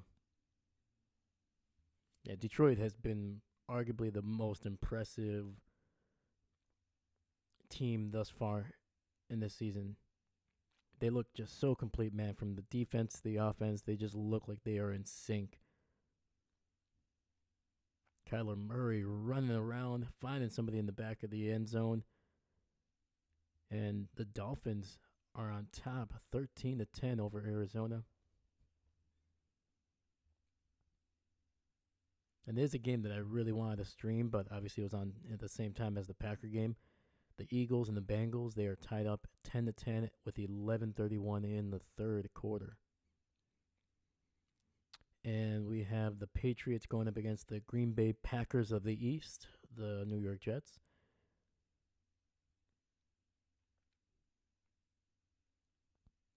Rodgers finding a tight end in the end zone.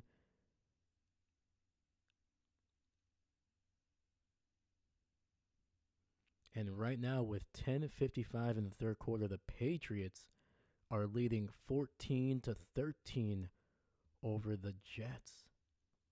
Holy cow, man. All right, we got famous Jameis going up against Lamar. And the Browns are actually leading 13-10 over the Ravens.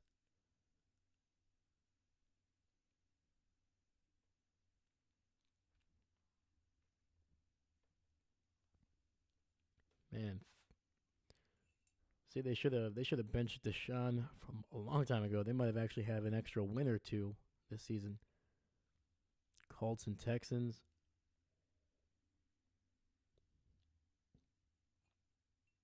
Oh, that was a beautiful throw and catch. Tank Dell, man, getting both feet in bounds.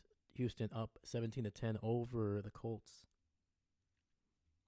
Yeah, there's some really good games going on this week.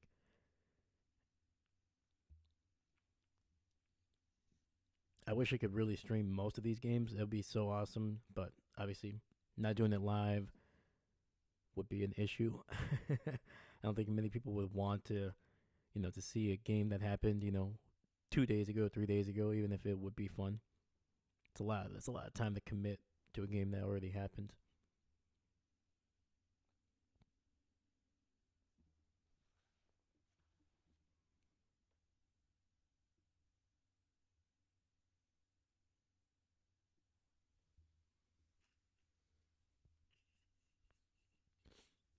But yeah, man.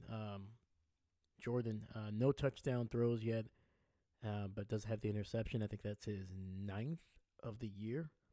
I'm not really sure what that ranks, but I already know he was kind of high on the rankings in terms of interceptions. And he was kind of high heading into the second half of last year. I think he had 7 or 8 interceptions, maybe 9 already by almost the midway point. And then you saw him turn it on. This year, I don't know. It's tough to tell whether this is going to be a thing that he has to deal with all year. Granted, this interception, I think that was just a great play by the corner. I think that's one where you throw it up a little bit higher for your guy. I think that was really the only thing that I could see with Jordan on that one. He might have been. I think he was a little late on the throw as well, because you can tell Romeo was already into his cut, well into his cut when that ball was finally being thrown. And Jordan typically does a great job of anticipating. I'm not really sure what he was looking at. Maybe he was looking at another round and was just a little late getting to his progressions. But once again, that ball was a little bit more to the inside and was a little bit lower than I've usually seen Jordan put that ball. Because again, maybe the lower leg injury, I mean, that has to probably affect it, most likely. That might have been the reason for it. Because usually Jordan is he's a big rhythm thrower. He's even though this offense is not really West Coast, it's still, guys like Jordan Love, Aaron Rodgers, the West Coast is no longer as popular as it used to be in the NFL. I think it's still the rhythm and the way that they get into their dropbacks, hit the back foot, throw the ball out on time. That's still very much in this Matt LaFleur offense. It's still very much there, and it's almost a little bit of a hybrid of that. And when you see Jordan make some of the throws that are not his most accurate, is usually when he is completely off rhythm. And it's not necessarily about he has to roll out and then throw on the run. That's still very much in rhythm, especially if you can get your shoulder square, your body, and you kind of put some power into that one.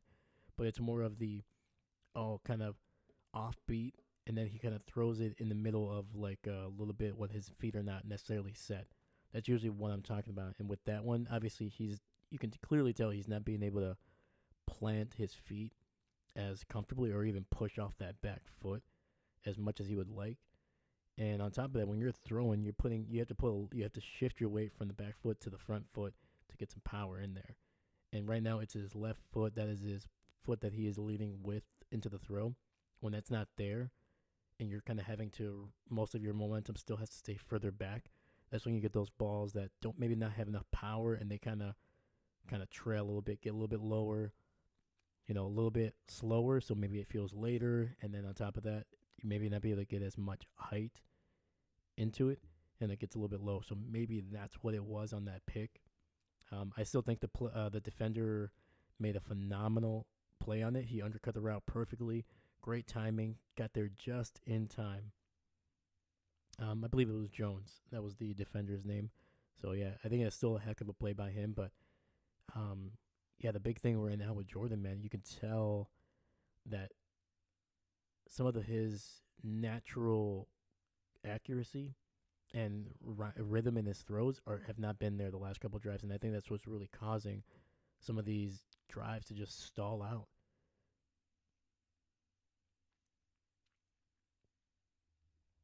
So we'll see how it goes in the second half. Hopefully they can establish a run to help out Jordan a little bit here. Once again, they have not really been able to run the ball, which is not something we've seen this season in Green Bay.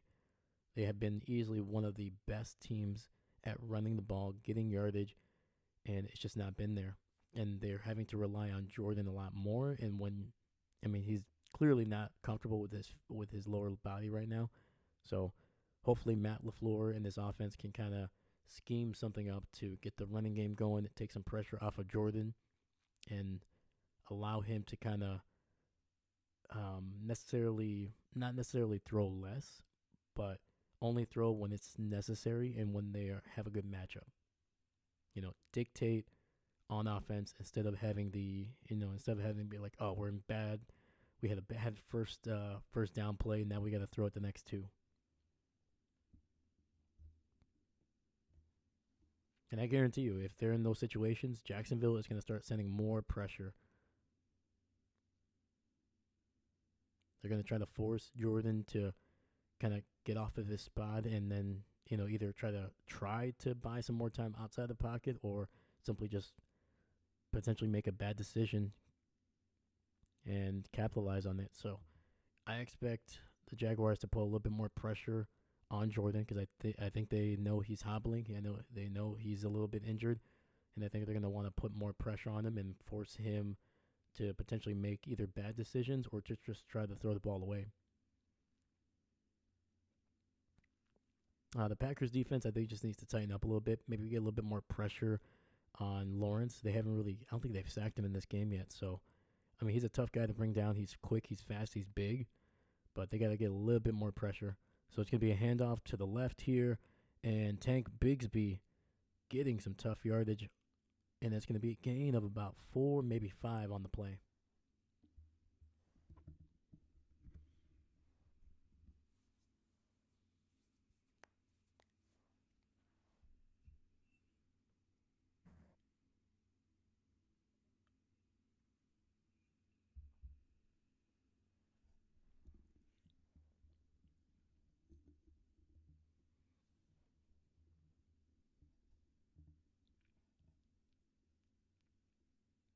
All right. Another handoff up the middle, breaks the tackle, and is able to get another 3 or 4 yards. So this will be a short third down attempt for the Jacksonville Jaguars.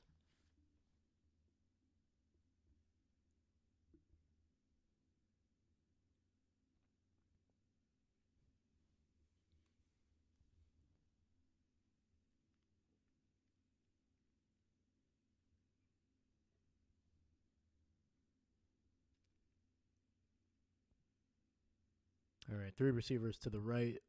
Shotgun. Trevor looking. No pressure really, but it's going to be a bad pass. And his his running back, Johnson, unable to haul it in. And that'll be a quick 3 and out for the Jags. Yeah, he had him open. Trevor just not able to put it on him. Threw it way too far out in front.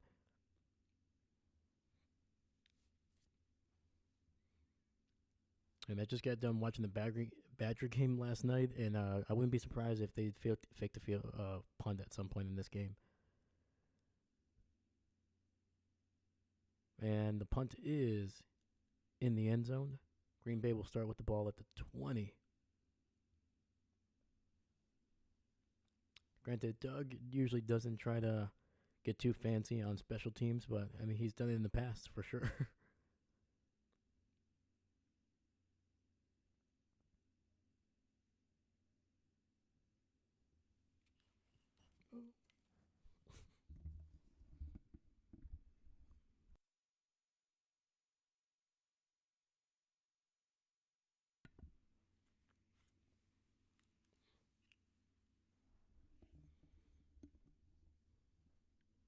All right.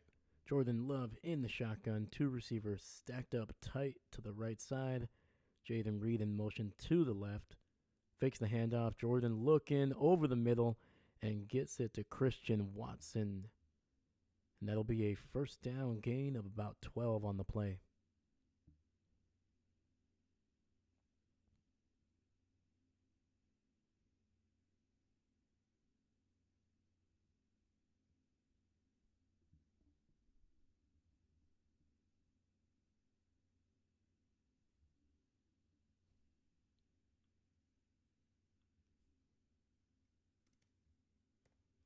Thanks for looking out, chat. Thank you.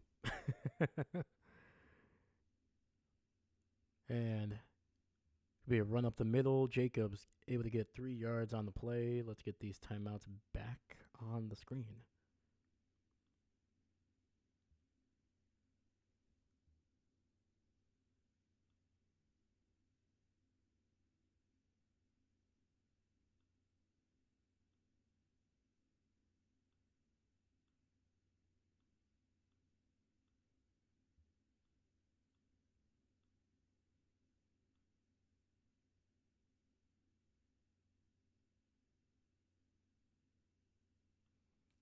Jordan in the pistol. Watson in motion to the left. Fakes the handoff. Jordan has time. Gets the ball out very quick. And Jacobs going to be tackled behind the line of scrimmage. It'll be third down.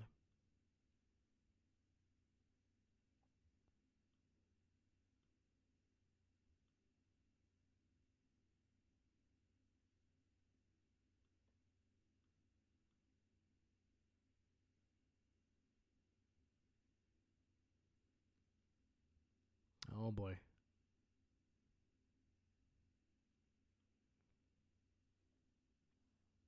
And Jordan getting slightly hit in the pocket, and he is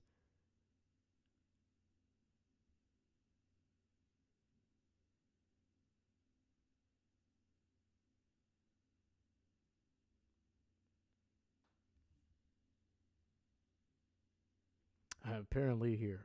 Apparently. Oh man, that halftime, it sneaks up on you, man. It sneaks up on you how short it is.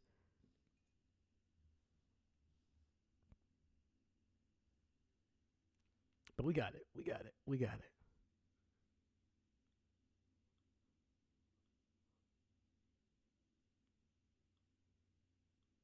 There we go.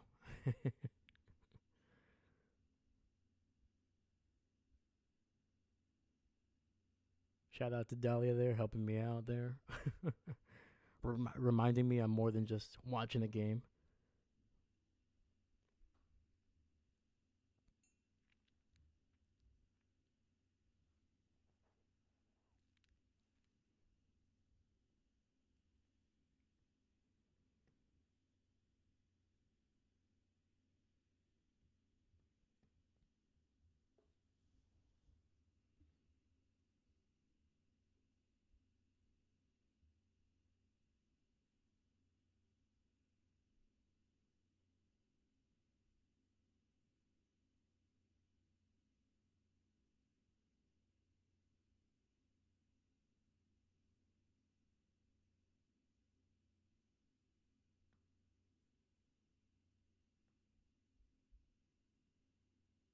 Yeah, I'm trying to see here what trying to get a update on the injury here, but most likely we will get something before we go to before we get back here.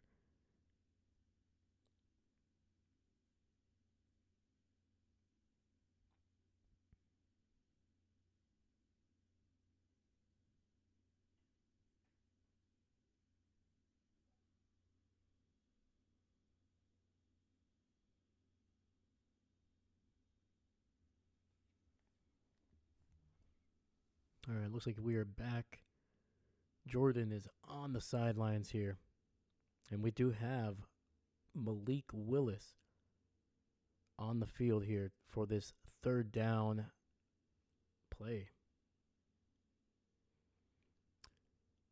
Well, halftime, you gotta take a power nap, you gotta get your coffee, things like that. All right, pressure. There's 7 on the line here for Jacksonville. They send for Malik, looking, able to scramble. It's going to be able to get some yardage, but not all of it. It'll be a gain of 5 for the Packers.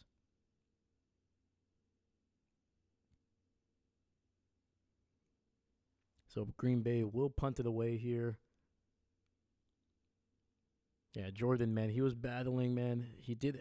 There was a guy open, Dontavian Wicks, running a nice little corner route there, but Malik, the pressure was there very quickly, so he had to kind of scramble.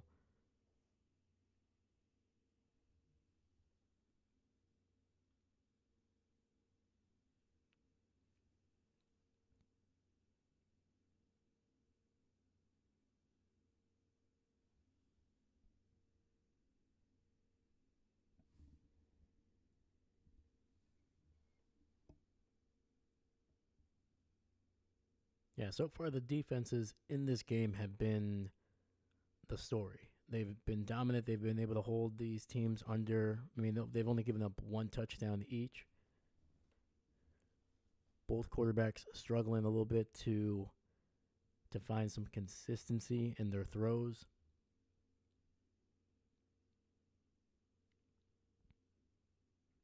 All right, Jaguars starting with the ball at the 7-yard line after the phenomenal punt by Daniel Whalen.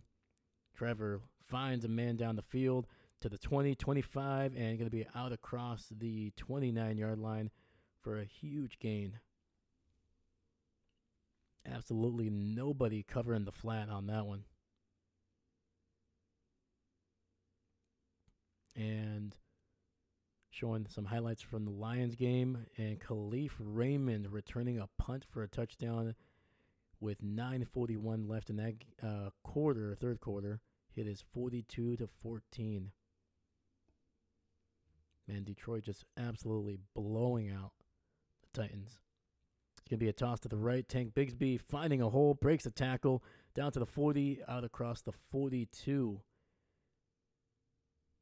And we are seeing Jacksonville getting a little bit more momentum here, man. The running game for the Packers, defensive-wise, has been a little bit porous in this game, in my opinion, compared to what we've kind of gotten used to. Ball at the 43, another handoff. Bigsby breaking another tackle and gaining 6 yards. And that is a fumble, possibly. The Packers did recover it, but we're going to see they are saying it's second down.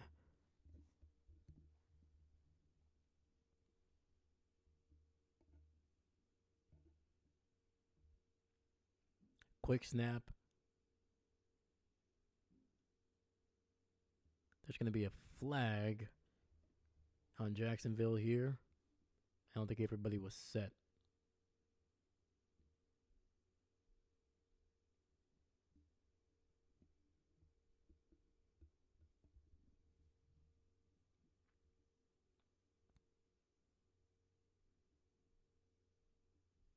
And looks like Matt LaFleur actually threw the challenge flag here.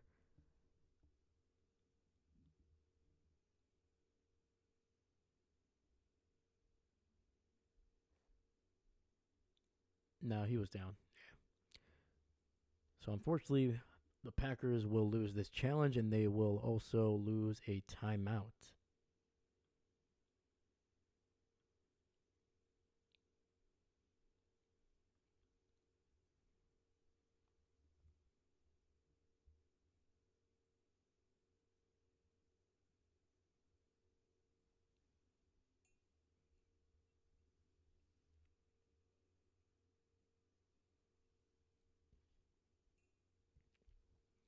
Yeah, Andy Reid really kind of creeps me out a little bit with the State Farm commercials.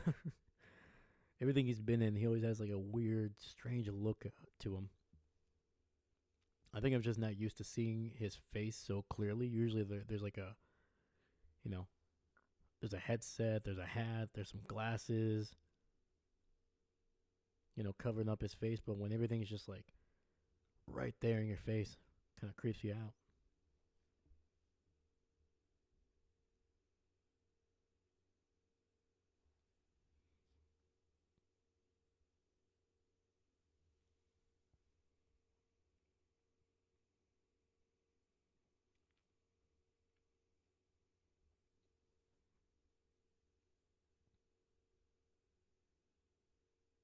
And if you're just joining us, thank you so much.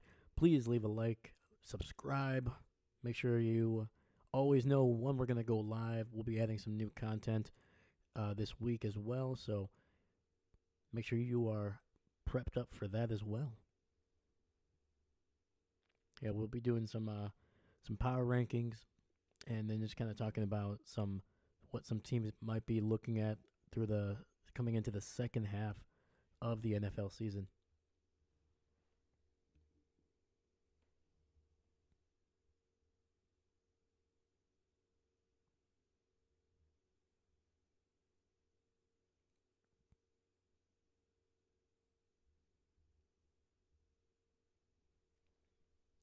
All right, looks like we are coming back here. Knee is clearly down.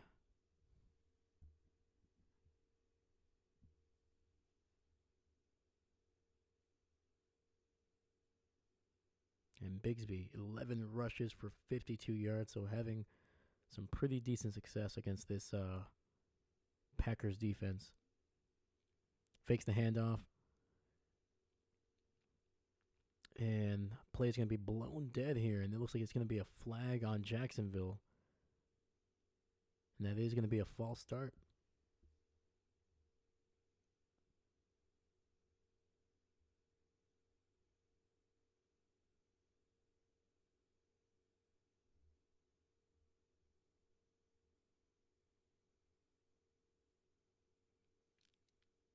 All right, we got Evan Ingram in there, receiver in motion to the right, shotgun. Packers showing blitz. They do. They get it out quickly, and it's going to be very close to a first down. It's going to be 3rd and 1 for the Jaguars.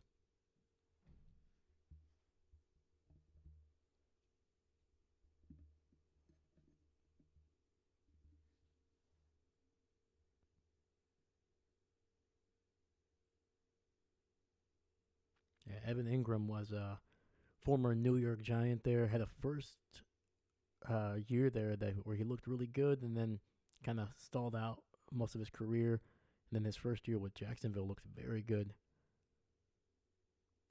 All right, shotgun, tight end in motion, and Green Bay is going to hold him to no gain, and that is number 56, Edgerrin Cooper, getting back there. Oh, that was phenomenal, man. Edgerrin. Dude, that dude pounced on him like a lion, man. Just so sudden. Getting in the backfield. Almost had a piggyback ride at some point here. And then Kenny was able to. Was that Kenny? No, that might have been Slayton. It'll be fourth and 1. Jacksonville is going for it. And he's going to get the first down. There's a QB sneak by Trevor Lawrence. Just got 2 yards on the play.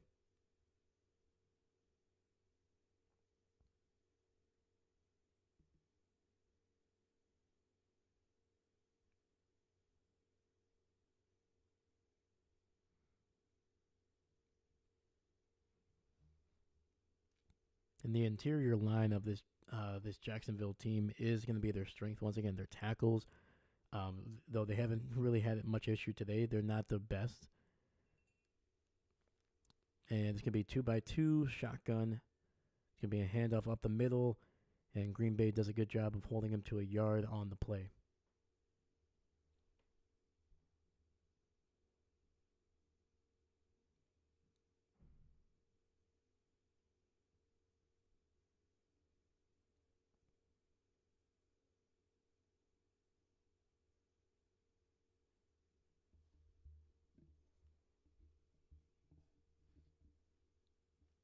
Three receivers to the left. Trevor in the shotgun.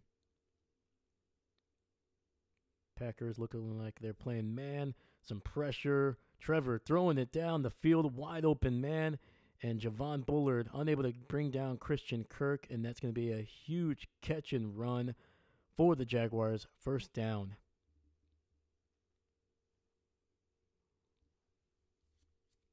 And the big thing that's really concerning about these last couple offensive drives for the Jaguars has been how long they're holding on to the ball.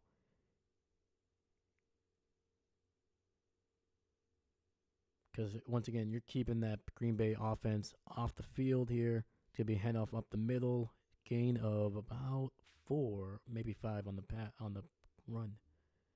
But, yeah, once again, you're keeping the Green Bay offense off the field, keeping them out of rhythm, unable to really get anything going. And then that defense is just taking long drives, a lot of plays, especially in this Florida heat. Not what you want.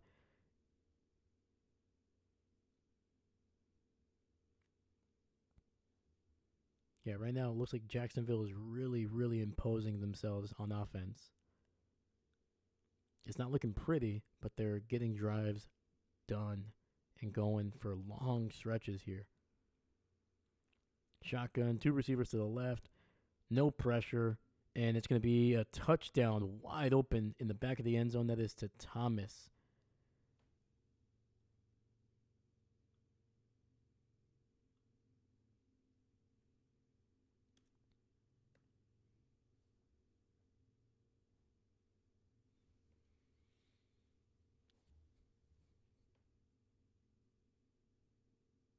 Oh, Javon, man, just absolutely bit on the little move to the outside.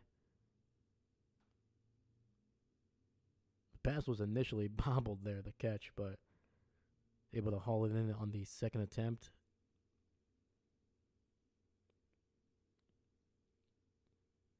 And the extra point is right down the middle, and we have ourselves a 4-point lead for the Jaguars, their first lead of this game.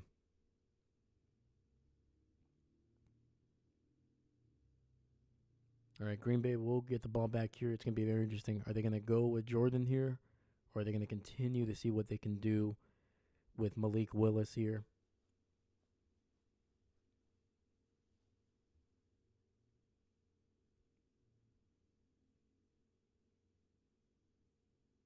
I think you got to give Malik a chance here, at least one drive, see what you have in him. If he can get something going, great. If not, I think you go back to Jordan. There's no issue there.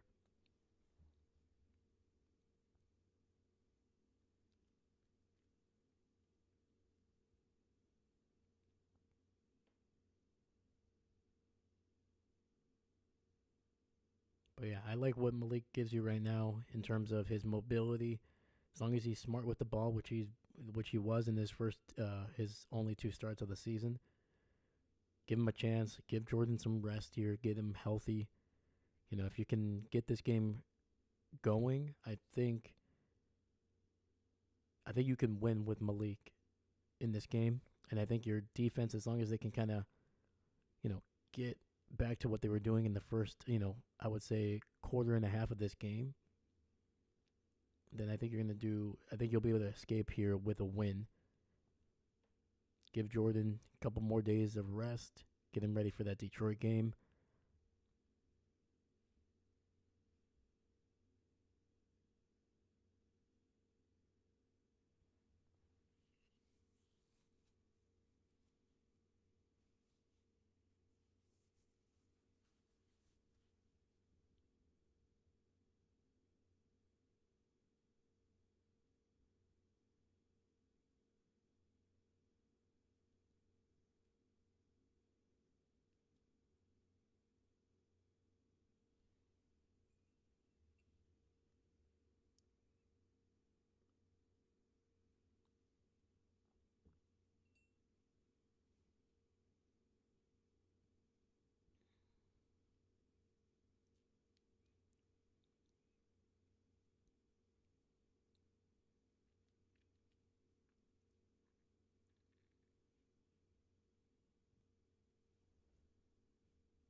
Yeah, that play, that series right there, 10 plays, 93 yards, over 5.5 minutes taken off the clock.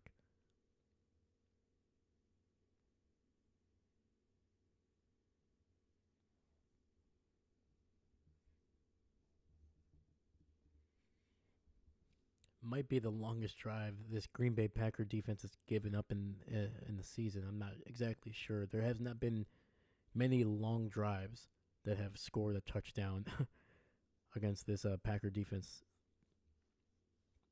They've been able to do really well minimizing the damage, especially when they're that deep.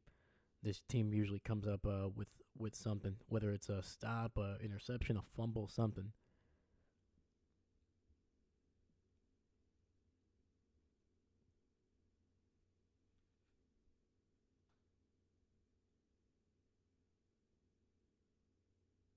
A little bit of a delay here. The ball keeps on falling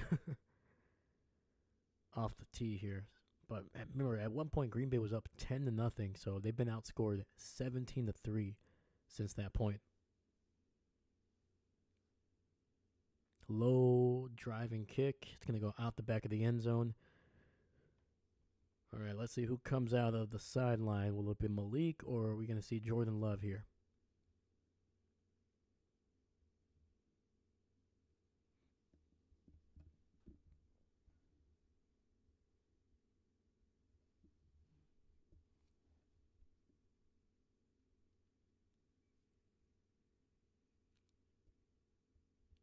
Yeah, they keep on showing Brian Thomas, the guy who caught the touchdown.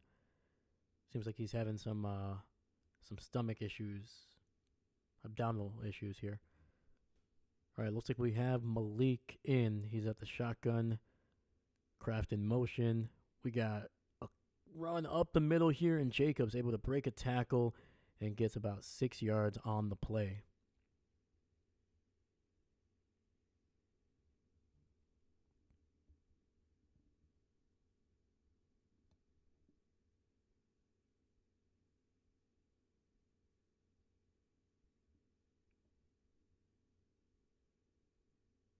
So right now, Jordan Love is officially questionable to return to this game.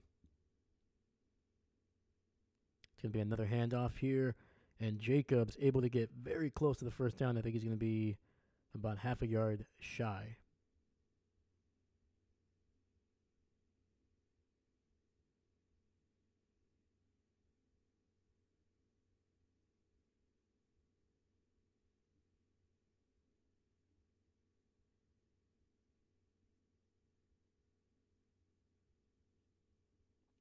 Yeah, Jordan trying to get off the field here. That was obviously a couple plays ago. So, and Jacobs falls forward for the first down for Green Bay. Let's go. 3 straight runs. So it looks like they are officially calling the injury to Jordan Love a groin injury.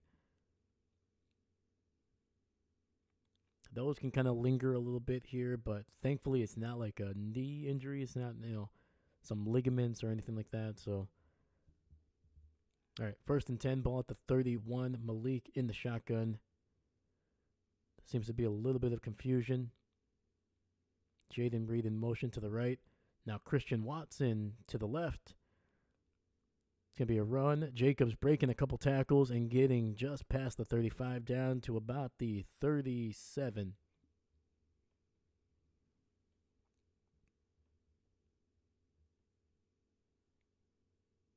Here we go. Finally getting the running game going. Some heavy sets.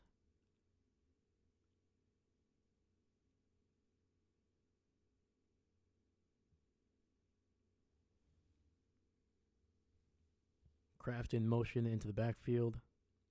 Christian Watson in motion to the right. It's going to be another handoff, this time to Emmanuel Wilson, who is going to be able to squeak for about 2 yards.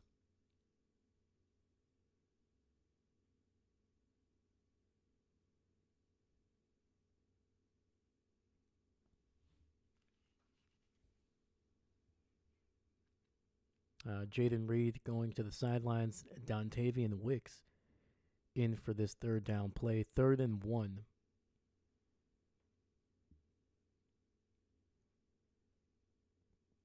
Two by two. Shotgun. Malik takes the snap, looking, dropping back. Has some time. Finds Dontavian Wicks, who stumbles out across the first down marker. He's a little disappointed. There's some extra yardage there, but he got the first down. Got 4 yards.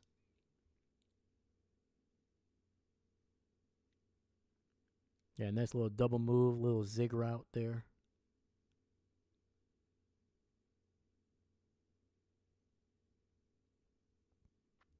Yeah, Wicks just losing his footing on trying to turn around, trying to go upfield, but lost his footing.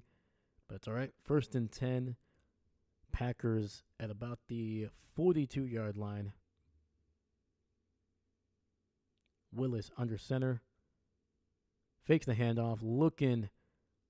Has to run. It's going to be able to find some room out across the 40, 45, 40, and slides just around the 37, I believe.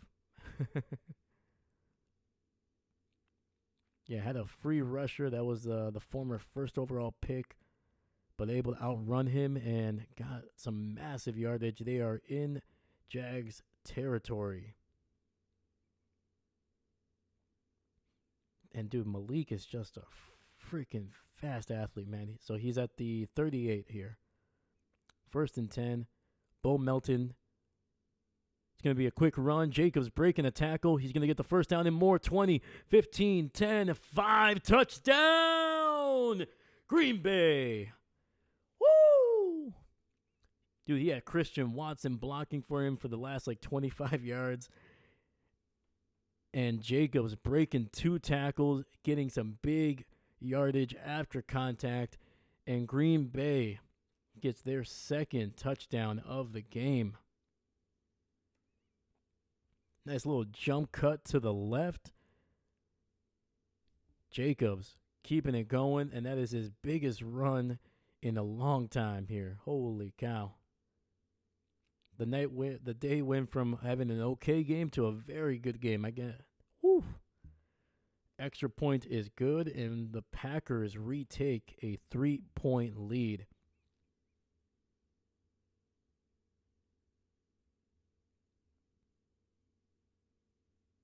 Let's freaking go, man. Let's freaking go.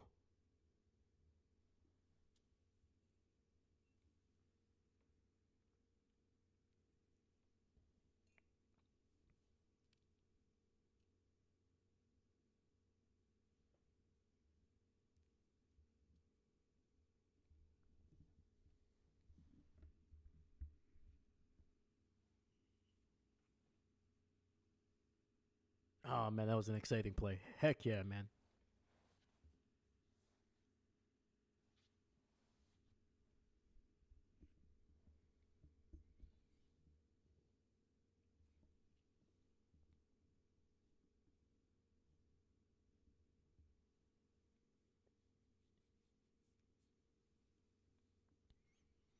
Yeah, right now, you can tell early in this game, the issue was not necessarily that Jordan Love wasn't able to pass the ball. It's you can tell that the fact that he was holding onto the ball as long as he was, the coverage has been phenomenal right now. And you got to give it to Jacksonville. They have done a great job in this game being able to stay tight. Every time there's a pass, there's only been 2, maybe 3 times where there's been almost a wide open receiver for Jordan Love to find.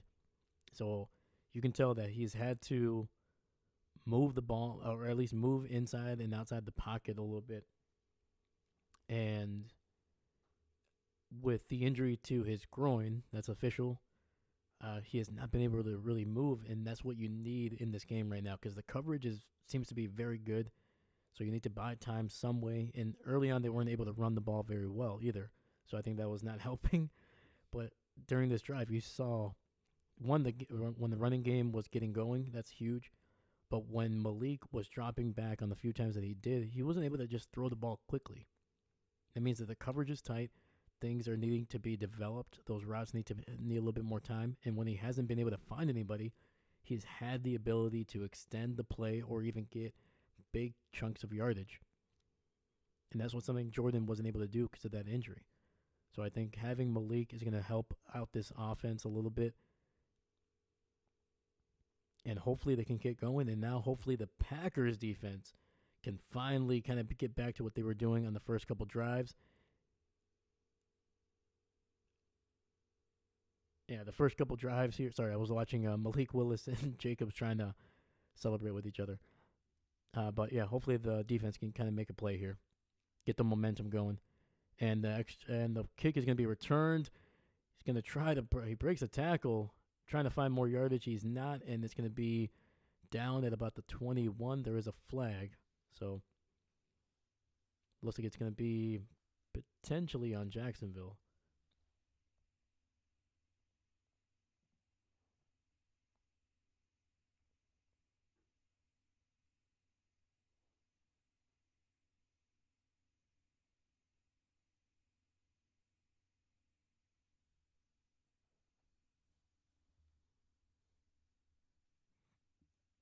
Yeah, that touchdown run, that was a low snap, handoff right up the middle, but then Jacobs able to cut it to the left, to the outside, broke another tackle, and then just put on the burners and got to the end zone.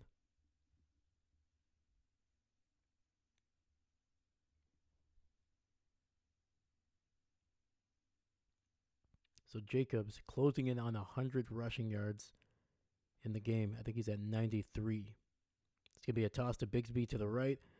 Breaks the initial tackle and is able to get some tough yardage, gain of about 4.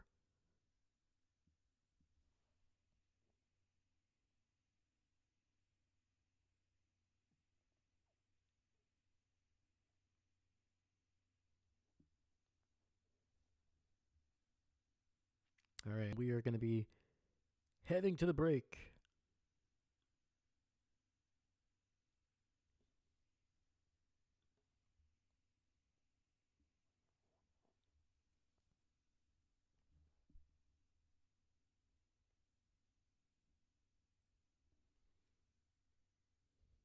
Alrighty. That is the end of the third quarter, and we are heading into the final quarter here in Jacksonville. Green Bay on top by 3. Jordan Love so far going to be out of this game. He is questionable to return. Thankfully, he is on the sideline standing, kind of walking around, so nothing major, but I think it's mostly one, trying to see what they can do with Malik Willis. He might be a little bit more effective. And also just trying to make sure that Jordan doesn't get hurt any more than he already has. We're going to need him. We're only halfway through the season. We're going to need him for a lot more. And if this team can get its 6th victory this week against Jacksonville, they're going to be in very, very good position to make the playoffs regardless of what happens next week against Detroit. Hopefully they can come in there and get a big victory in the NFC North, potentially take the lead in the division before they head into their bye.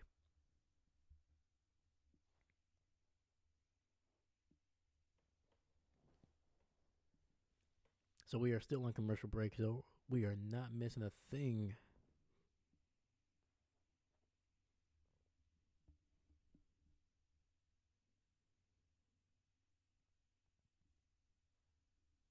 So let's just look at some stats here for the Green Bay Packers. Jordan, 14 of 22, 196, no touchdowns, 1 interception, was not sacked, so that's good. Malik, 1 for 1 for 4 yards. He's been more effective running the ball. Jacobs, 17 of 93, 2 touchdowns, and Malik, 2 for 25. Tucker Kraft, just 2 catches, but 75 yards on him.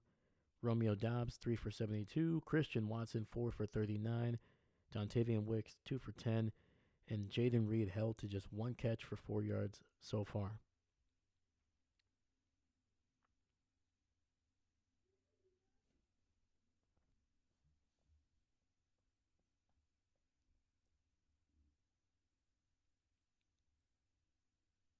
All right, let's see if Halfley was able to figure out some stuff here. Gave up a touchdown in the third quarter. shotgun. Receiver in motion to the left.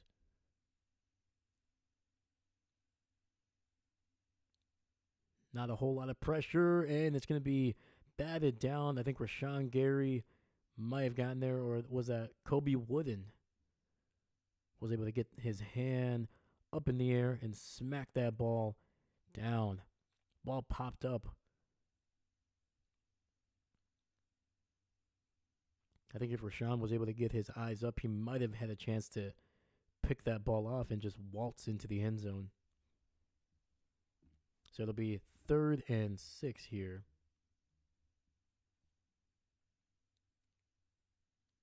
All right. 2 receivers in motion to the left. Jacksonville in the shotgun. It's going to be some initial pressure, and it's going to be a fumble, and it's going to be picked up by the Packers, and number 56 got there for the sack. Who was that? Holy cow. Woo, baby. Making some plays, and that is Devontae Wyatt, who recovered the fumble, his first game back in a while from injury. And that is Edgerrin Cooper literally punching that ball out, getting the strip sack of Trevor Lawrence. Woo, the rookie making plays, baby. 2nd round pick this year. He's been phenomenal all year. Biggest play of the game. Green Bay will get the ball, I think, inside the 5 with a huge opportunity to make this a 10-point game.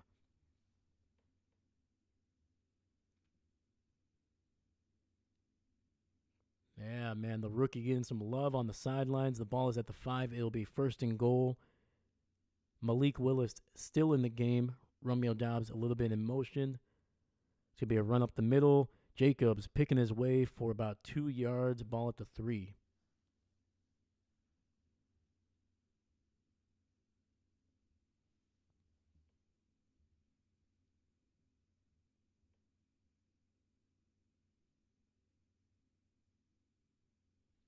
Let's go, man. Defense needed to make a play to get the momentum back, give this offense a chance to make another big scoring drive, and that's what they give them. 2nd and goal, ball at the 3. In the pistol. It's gonna be a fake, and Tucker Kraft will high step into the end zone, and Green Bay is on top, 26-17, with a chance to tack on 1 more point on the extra. So Willis was in the pistol. He faked the handoff, kept the ball, and absolutely nobody went with Tucker Kraft on the right side. And that was an easy little pitch and throw. And Tucker literally just danced his way to the end zone from the 5-yard line. Extra point is good, and Green Bay takes a 10-point lead after the strip sack by Edgerrin Cooper and the recovery by Devontae Wyatt.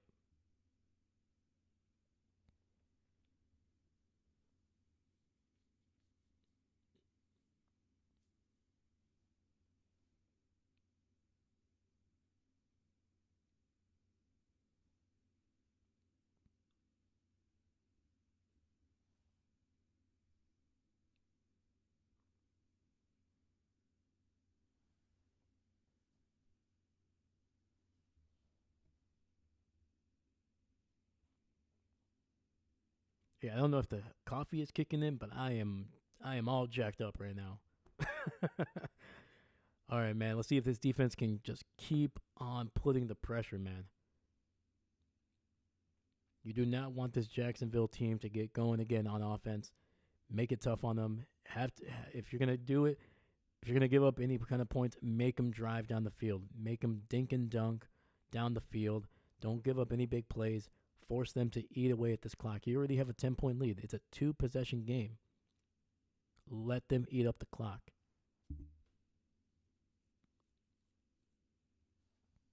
You don't care if you're giving up yardage, but if you're going to give up yardage, make them eat up that clock, man.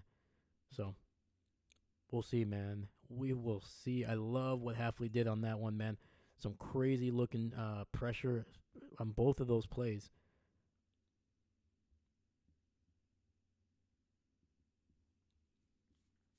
Hopefully, Half has one more in him, man.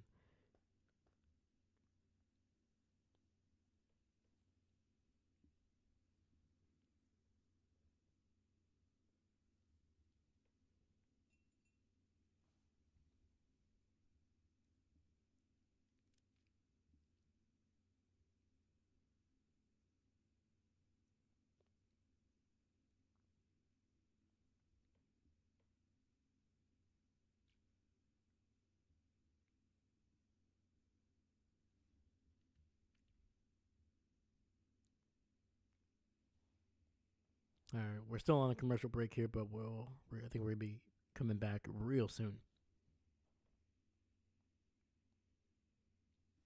Make sure you stay tuned to this channel. We're going to be doing the Chicago and Commanders game. I think that should be a good one. Two rookie quarterbacks who are right now playing at a high level. It's going to depend on when this game ends, but we might be a little bit late on that one. Hopefully not more than a few minutes.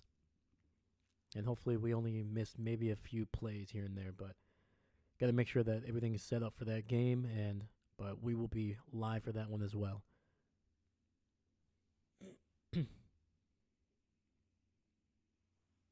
And the kick is out the back of the end zone.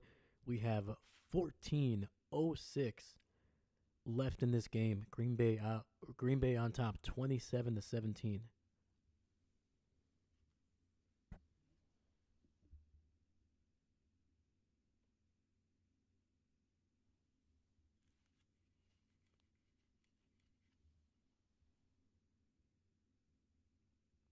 All right, three receivers to the left here. Receiver in motion, nice little orbit. It's going to be a run to Tank Bigsby on the right, and he's going to be taken down for a loss of about 2. Green Bay's defensive line getting there real quick.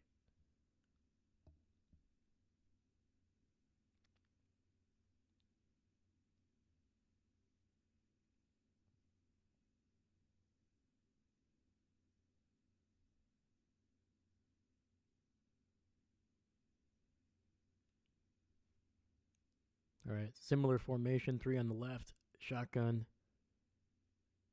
Green Bay has 5 guys on the line. Quick throw, and it's going to try to get it to the former New York Giant, but unable to. Trevor threw it to the outside on the left. Ingram moved to the center of the field to the right, so not on the same page together. It'll be 3rd and 12 for Jacksonville here.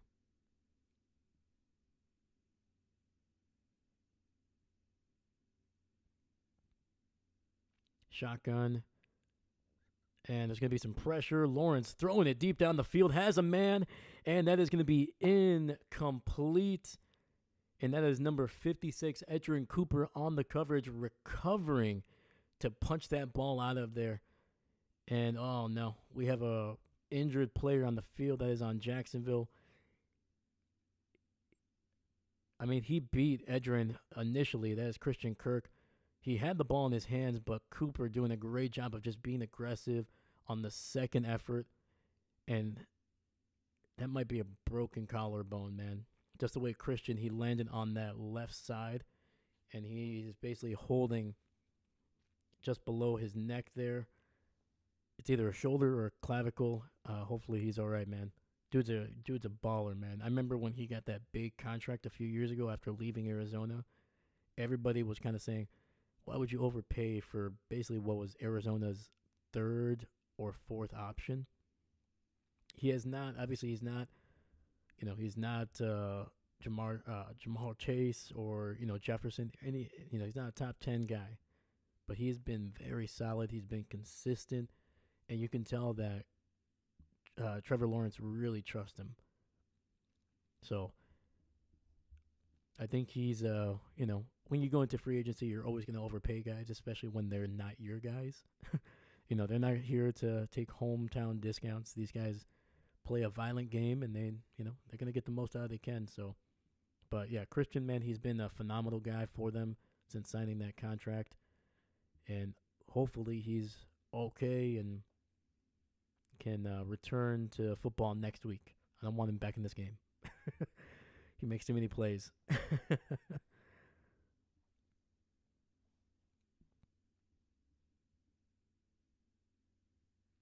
But yeah, that was a heck of a job by the rookie linebacker. Getting back there, was initially beat, but he just kept on pursuing it.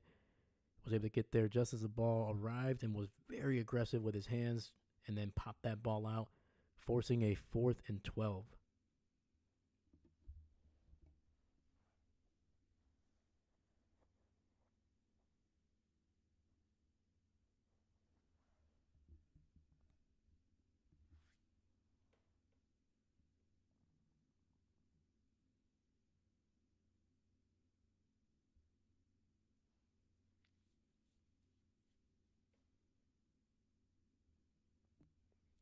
All right, we are back.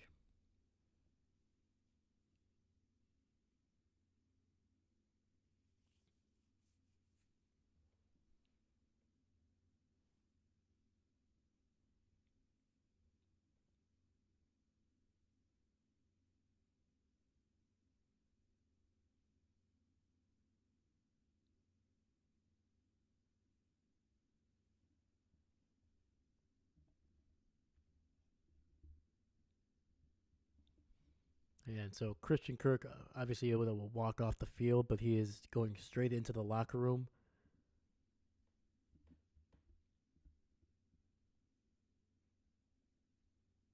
And the Jags are going to punt the ball. It's going to be a pretty decent punt. Jaden Reed has some space to return it. He's going to be at the 20 and going to be taken down just shy of the 25. So, very solid punt.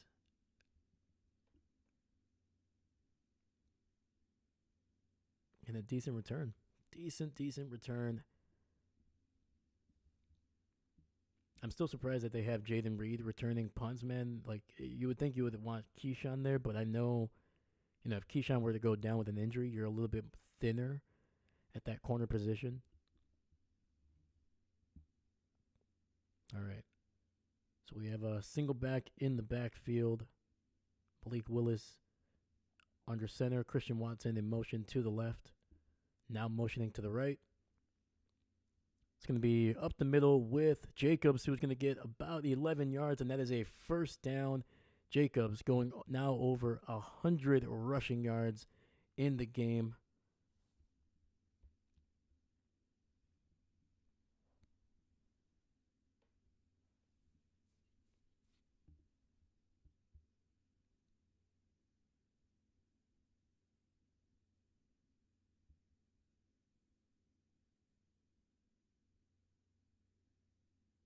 All right, similar formation, single back in the backfield, heavy set. It's going to be another run. Jacobs able to withstand a couple tackles, carrying a defender about 6 or 7 yards down the field. That was a linebacker that basically was trying to bring down Jacobs, and he just got carried about 6 or 7 yards. Jesus, man, Jacobs is huge. So 20 carries, 114 yards, and 2 touchdowns for Jacobs on the day.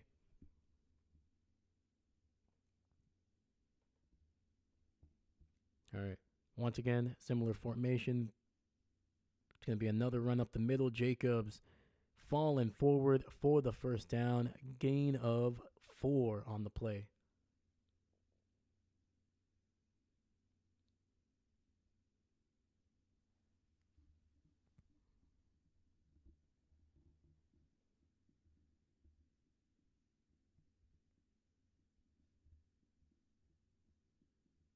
Yeah, 5.6 yards a carry for Josh today. The guy's been a freaking bell cow, so hopefully he can get a little bit of rest now that we're in decent position. So new running back in the backfield. It's going to be another handoff. Emmanuel Wilson trying to pick his way. He breaks a tackle, and what looked like a loss for about 2 yards turns it into a no gain. So It's all right. Just keep the clock rolling, man. Just keep the clock rolling.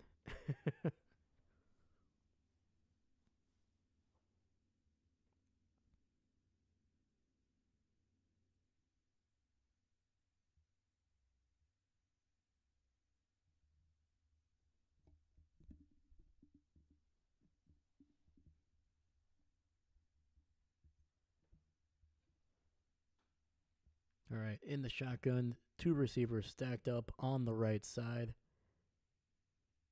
Malik finding a wide open receiver, and that is Romeo Dobbs unable to hold on to it. You don't see that a whole lot.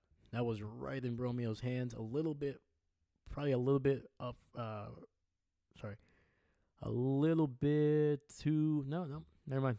I thought it was going to be a little bit leading him a little bit too much, but no, that was right in his hands.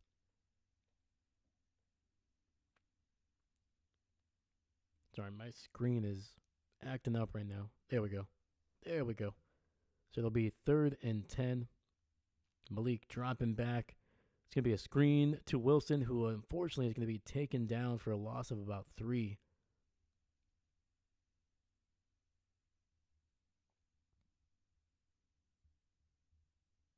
Heck of a play, man. Heck of a play by Jacksonville on that one.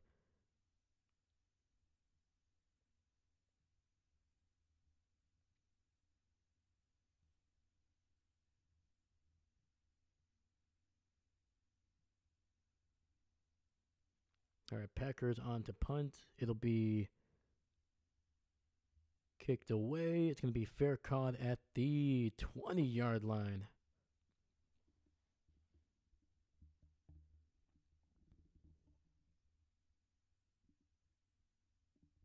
So not Waylon's best punt of the day, but not bad. Jacksonville is still going to have to go 80 yards to go. Yeah, definitely that ball was definitely coming at Romeo pretty quickly, but usually he's able to hold on to those pretty quickly.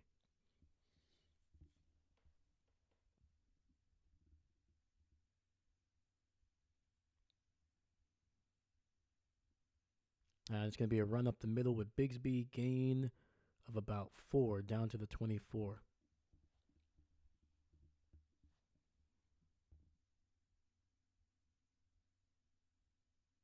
Yeah, I like what Malik is doing, man. Like if that pass is caught by Romeo, that's a first down, and you're still rolling the clock. You're still going down the field. So Christian Watson is officially out with a shoulder. So a big loss for this Jacksonville offense. In the shotgun, quick pass, and he's going to gain just enough for the first down. Gain of about 6.5. Clock is at 8:49, 8:48, 8:47, 8:46, 8:45. Jacksonville, obviously no huddle. They need to get down the field here pretty quickly. They're down by 2 possessions. Lawrence looking, quick throw. And number 85 able to break a couple tackles, and that's going to be a huge gain for the Jaguars.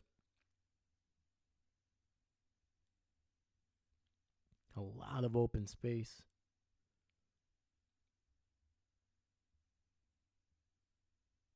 Edgerrin Cooper and Eric Wilson unable to bring down, I believe his name is Strange. So run up the middle here. Tank Bigsby breaking a tackle down to the 35. And it's going to be another first down.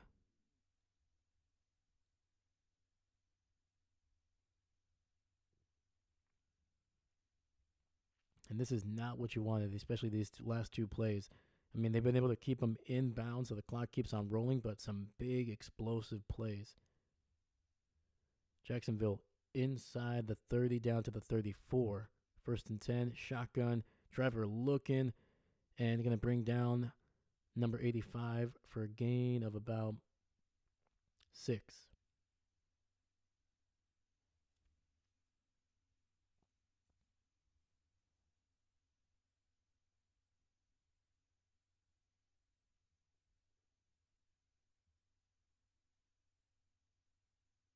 Second and 5, ball at the 29. You can tell this Green Bay defense is kind of getting a little bit tired. You're seeing some guys with their hands near their hips. It's going to be a screen. And Bigsby able to break tackles, reversing field, and what looked like a 3-yard gain turns into a gain of maybe 1. So it'll be 3rd and 4.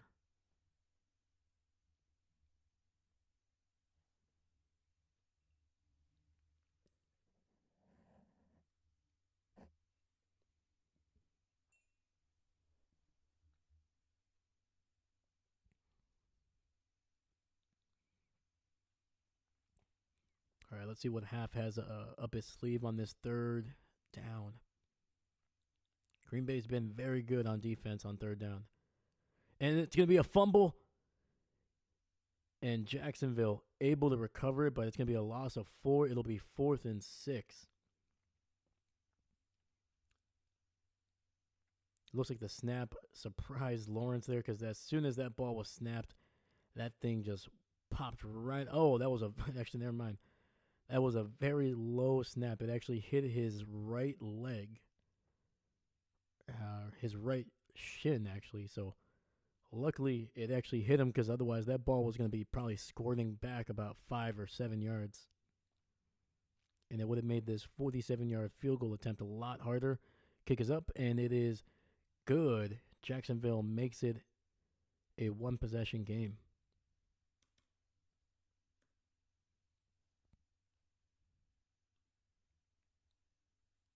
All right. Clock is at 5:36.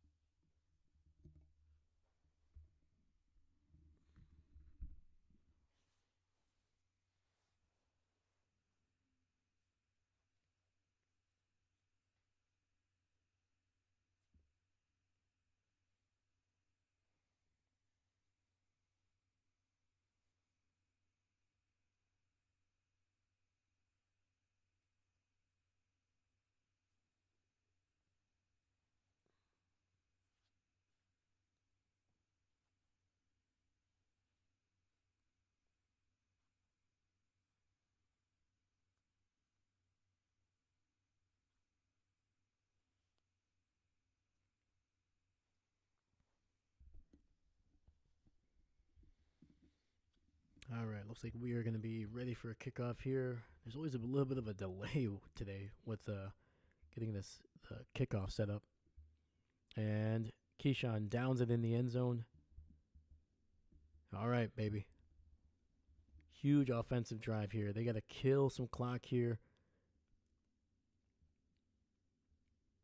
Jaguars obviously have all 3 timeouts, so Green Bay is going to need at least, I would say, 3 first downs here, minimum.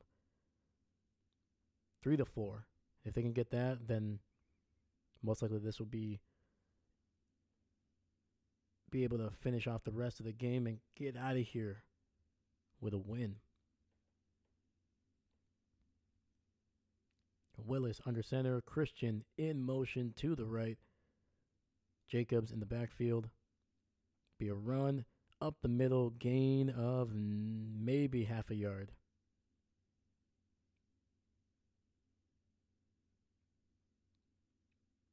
Jacobs slow to get up here.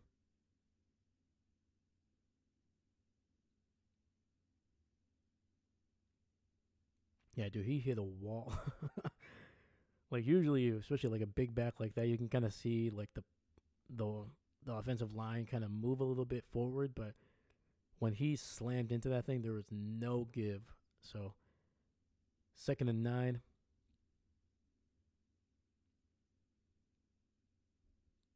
Christian in motion to the left. It's going to be a run. Jacobs able to find about 2 yards on the play.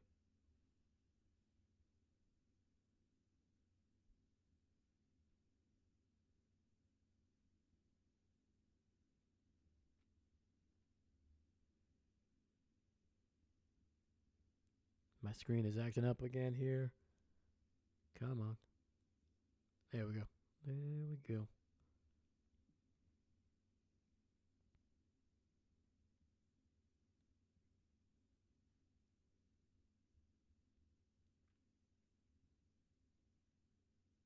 I expect a little bit of an option here.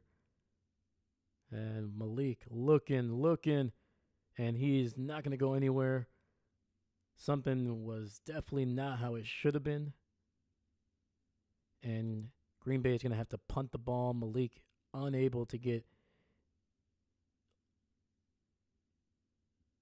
the ball out of his hand, so he just tried to run it. Lost about a yard on the play.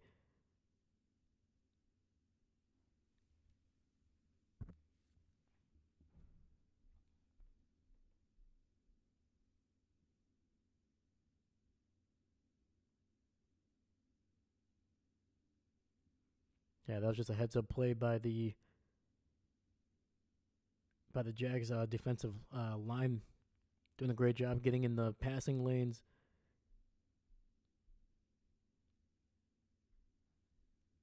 So Jacksonville will use their first timeout. They will stop the clock with 4:03.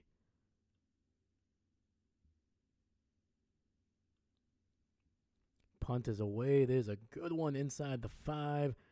He's going to get to the 10, and he's going to be taken down at the 13.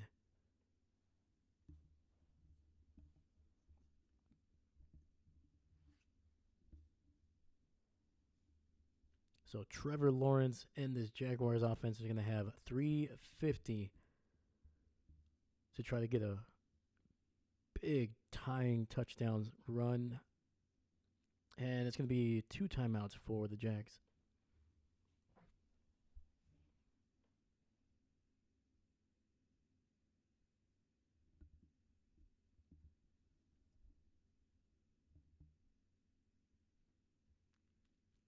All right, we got a shotgun here. Single receiver to the right. Tight end in motion to the right as well.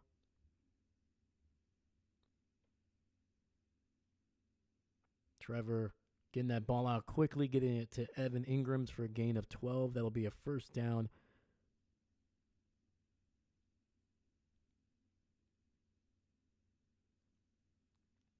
Ball is at the 25. Clock is going to be under 3.5 minutes.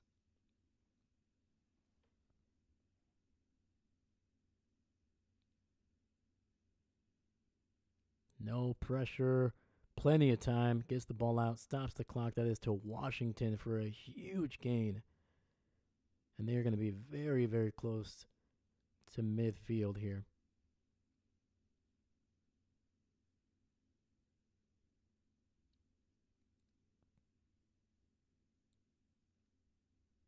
I think the biggest thing that's really been keeping Jacksonville in this game has been the lack of pass rush, man.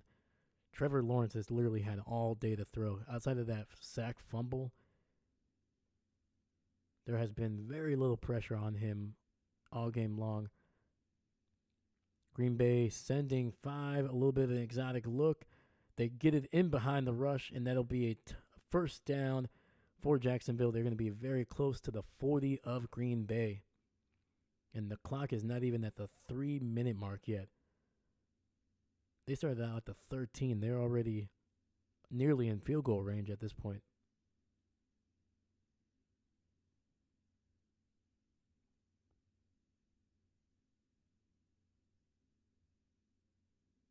Great job by Javon Bullard.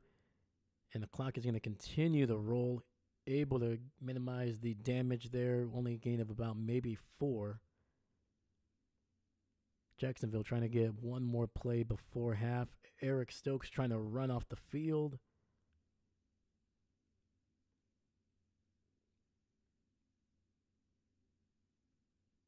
Very tight formation here.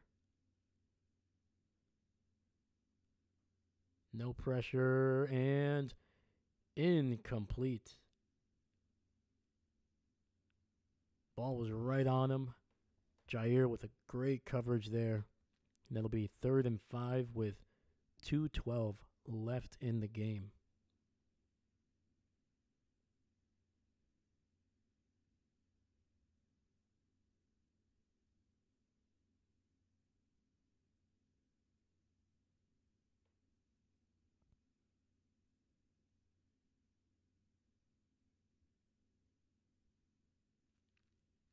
All right, Green Bay playing Very soft coverage here, playing about 10 yards off the line. Trevor, quick throw down the seam, gets it to the tight end. And number 85, man, he is absolutely destroying the Packers defense these last two drives. And that'll be the 2-minute warning. Jacksonville inside the 15 with an opportunity to tie this game up.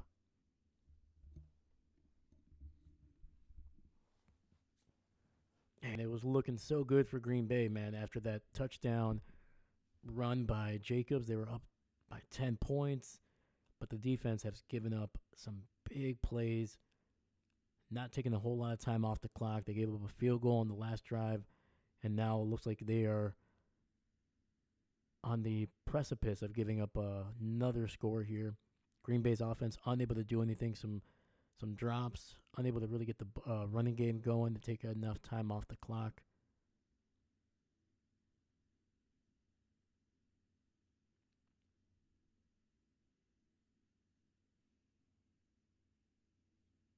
Yeah, that's once again, this has been very uncharacteristic of this defense.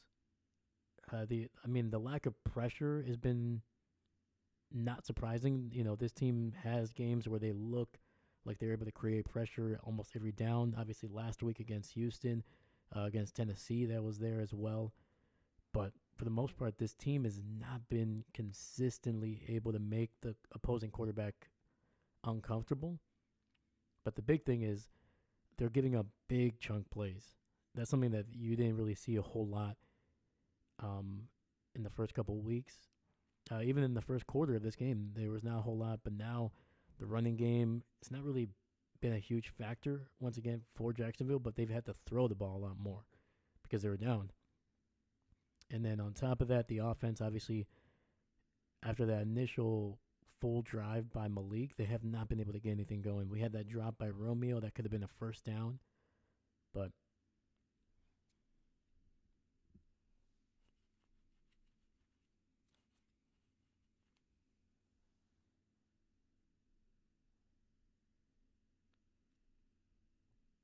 we'll see. We've seen it before. We've seen it a couple times, actually, this season where this defense has really gotten tough inside the red zone, and they've been able to stop teams from, getting into the end zone. We'll see. The big factor here is Trevor Lawrence, man. He's such a dynamic quarterback. He's big, he's fast, and we saw that on that first initial Jacksonville touchdown when he kept the ball and ran to the left side of that formation and really was able to be aggressive and tough and able to get into the end zone.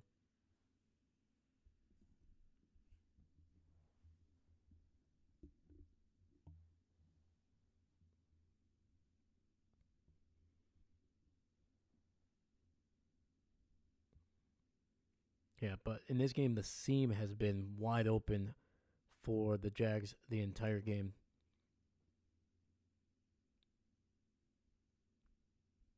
And some pressure, throwing it, and it's going to be incomplete. Keyshawn Nixon on the cover. Oh, no, sorry, that was Jair on the coverage.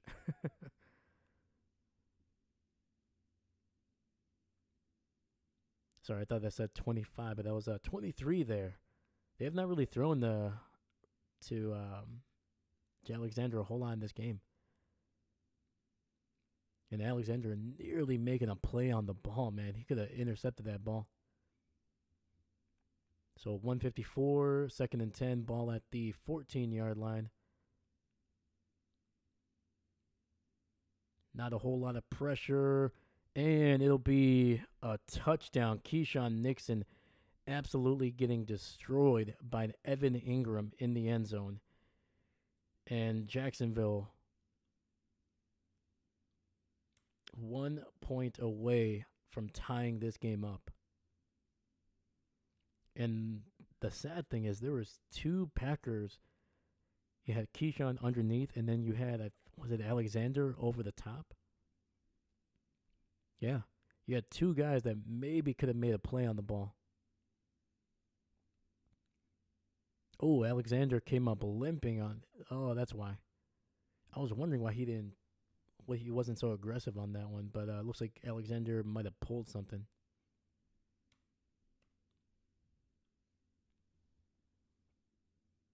Dang.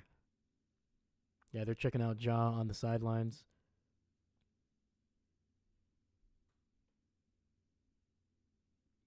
So this game is all tied up here with a little under 2 minutes left.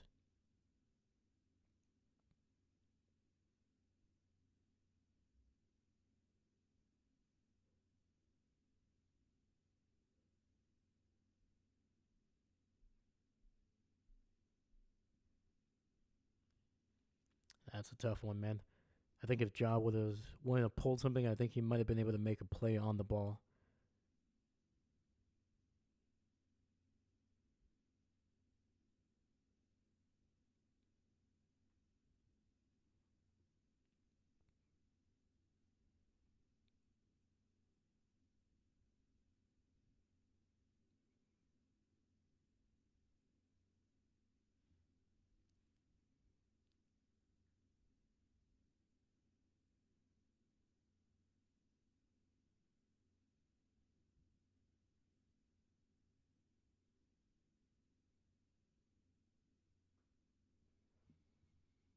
All right, we got 1:48 left in this game. It is now all tied up. Green Bay at two different points in this game led by 10. They were up 10-0. Then Jacksonville came back to make it, what was it, 13-17. Then Green Bay scored 2 touchdowns to make it 27-10.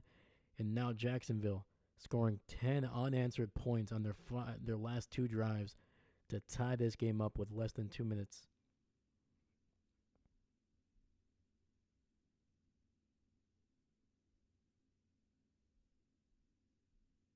So what is Matt LaFleur going to do here? We still have Malik Willis.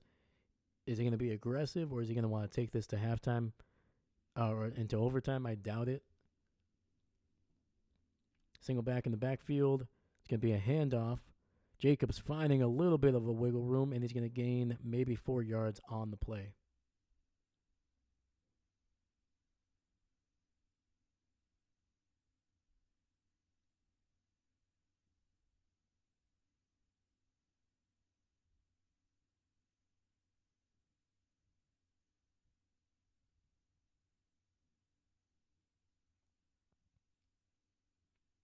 All right, Malik under center, single back in the backfield, tight formation.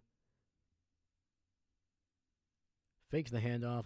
Malik looking, throwing deep down the sideline. Jaden Reed wide open 30, 20, 15, and he is out at the 15-yard line. And Green Bay is in position not only for the game-winning field goal, but potentially a game-winning touchdown. Jaden Reed absolutely wide open down the left sideline. He has been held in check for most of the game, and they finally, Matt LaFleur dialing up a nice, beautiful little play here. I'm not sure exactly where Jaden Reed kind of started out in the formation. I'm going to have to look back at that. But it is 1st and 10 at the 15, single back in the backfield. Handoff, Jacobs picking his way, and it's going to be a gain of about 2 or 3.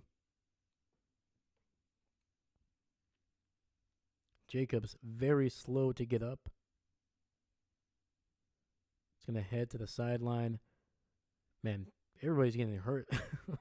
Jordan, Josh. You know, even on the other side, man, you have, who was that? Brian Thomas Jr. He's dealing with like something in his stomach, like some abs or maybe a rib injury.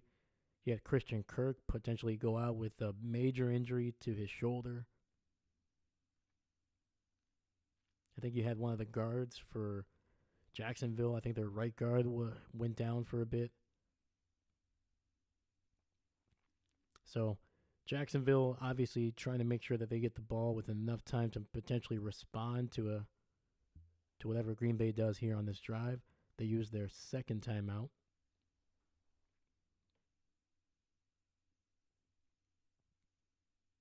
Under center, single back in the backfield. It's going to be a run up the middle, and that's going to be Brooks with a first down run inside the 5, and he smartly settles in, just getting enough for the first down and then stopping Jacksonville using their final timeout.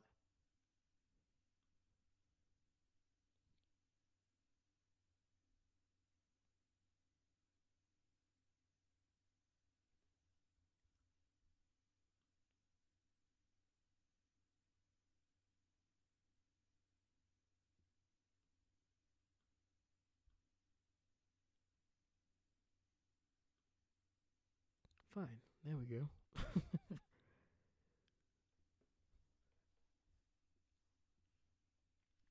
There we go. All right, 54 seconds left. Green Bay is going to be basically able to do whatever they want here, but they're going to want to kill some clock.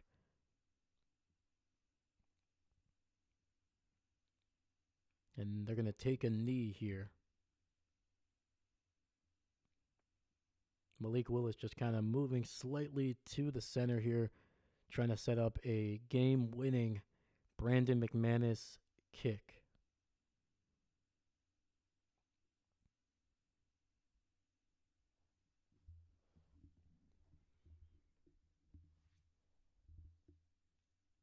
I always feel very, very uncomfortable with settling for a field goal when you have a chance at a touchdown. But I mean, it's smart. It's the right thing to do. You're tied.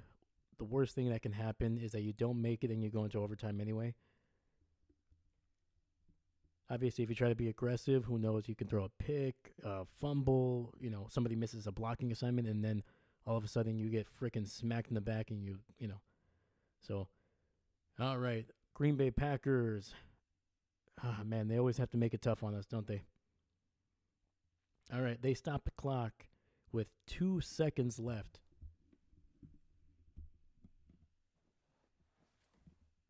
And for the second consecutive week, Brandon McManus is going to have an opportunity to win the game with his leg.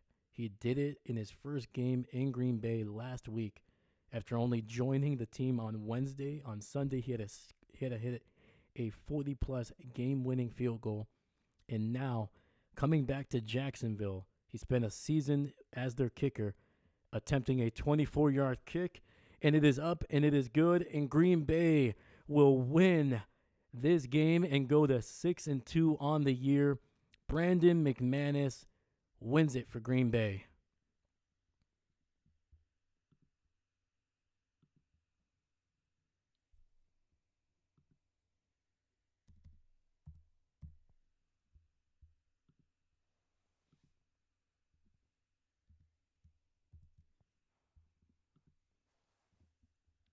Jacksonville falling to 2-6, and their season is very much on life support.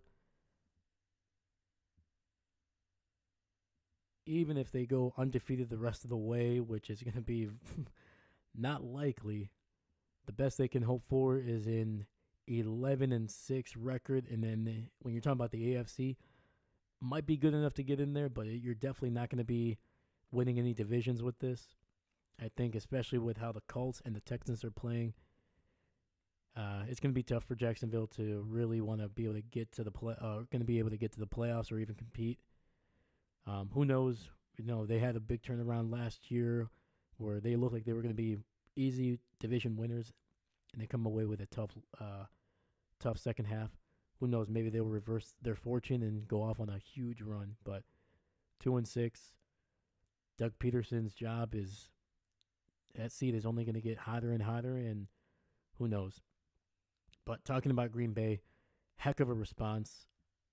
Jordan Love obviously going out in the third quarter was huge, but once again, that trade that the Packers made before the regular season to bring in Malik Willis, it paid off not only against the Colts and the Titans, it pays off against another AFC AFC South opponent. This time, the Jacksonville Jaguars. This is not going to be considered a start for Malik Willis, but at this point he is 3-0 against the AFC South. But yeah, heck of a job for them to respond. They kind of stalled out a little bit in that fourth quarter, couldn't get anything going. And then just when you needed them to make a play, make a drive, hit Jaden Reed huge down the left sideline to get them inside the 20. And then just from there, eating away at the clock and setting up a game-winning Brandon McManus kick for the second consecutive week. Yeah, definitely not the ideal win that you want. You wanted this one to kind of be, almost a runaway, especially with the team that you're facing, not considered one of the best teams or even an above average team in the NFL. But hey, a win is a win. And at the end of the day, if you can get to the playoffs, and heck, I don't care if they would have won a Super Bowl ugly. A win is a win, and we're going to take it. Green Bay, 6-2. So, all right, we're going to close this one out here. I'll talk about this game a little bit when we're talking about Chicago, when we're streaming Chicago and Washington in a couple minutes. But I'm going to end the stream now just to kind of get things set up for that one. So thank you so much for joining us. Hope you enjoyed it. And go Pack Go, and I'll catch you guys in a couple minutes. So have a good rest of your Sunday. If you can't come in, I appreciate you. Make sure you leave a like and subscribe so you know when we're going live. I'll catch you guys later. Thank you. Oh yeah, forgot. I've been your host, Dave, and I am not a coach. Thank you.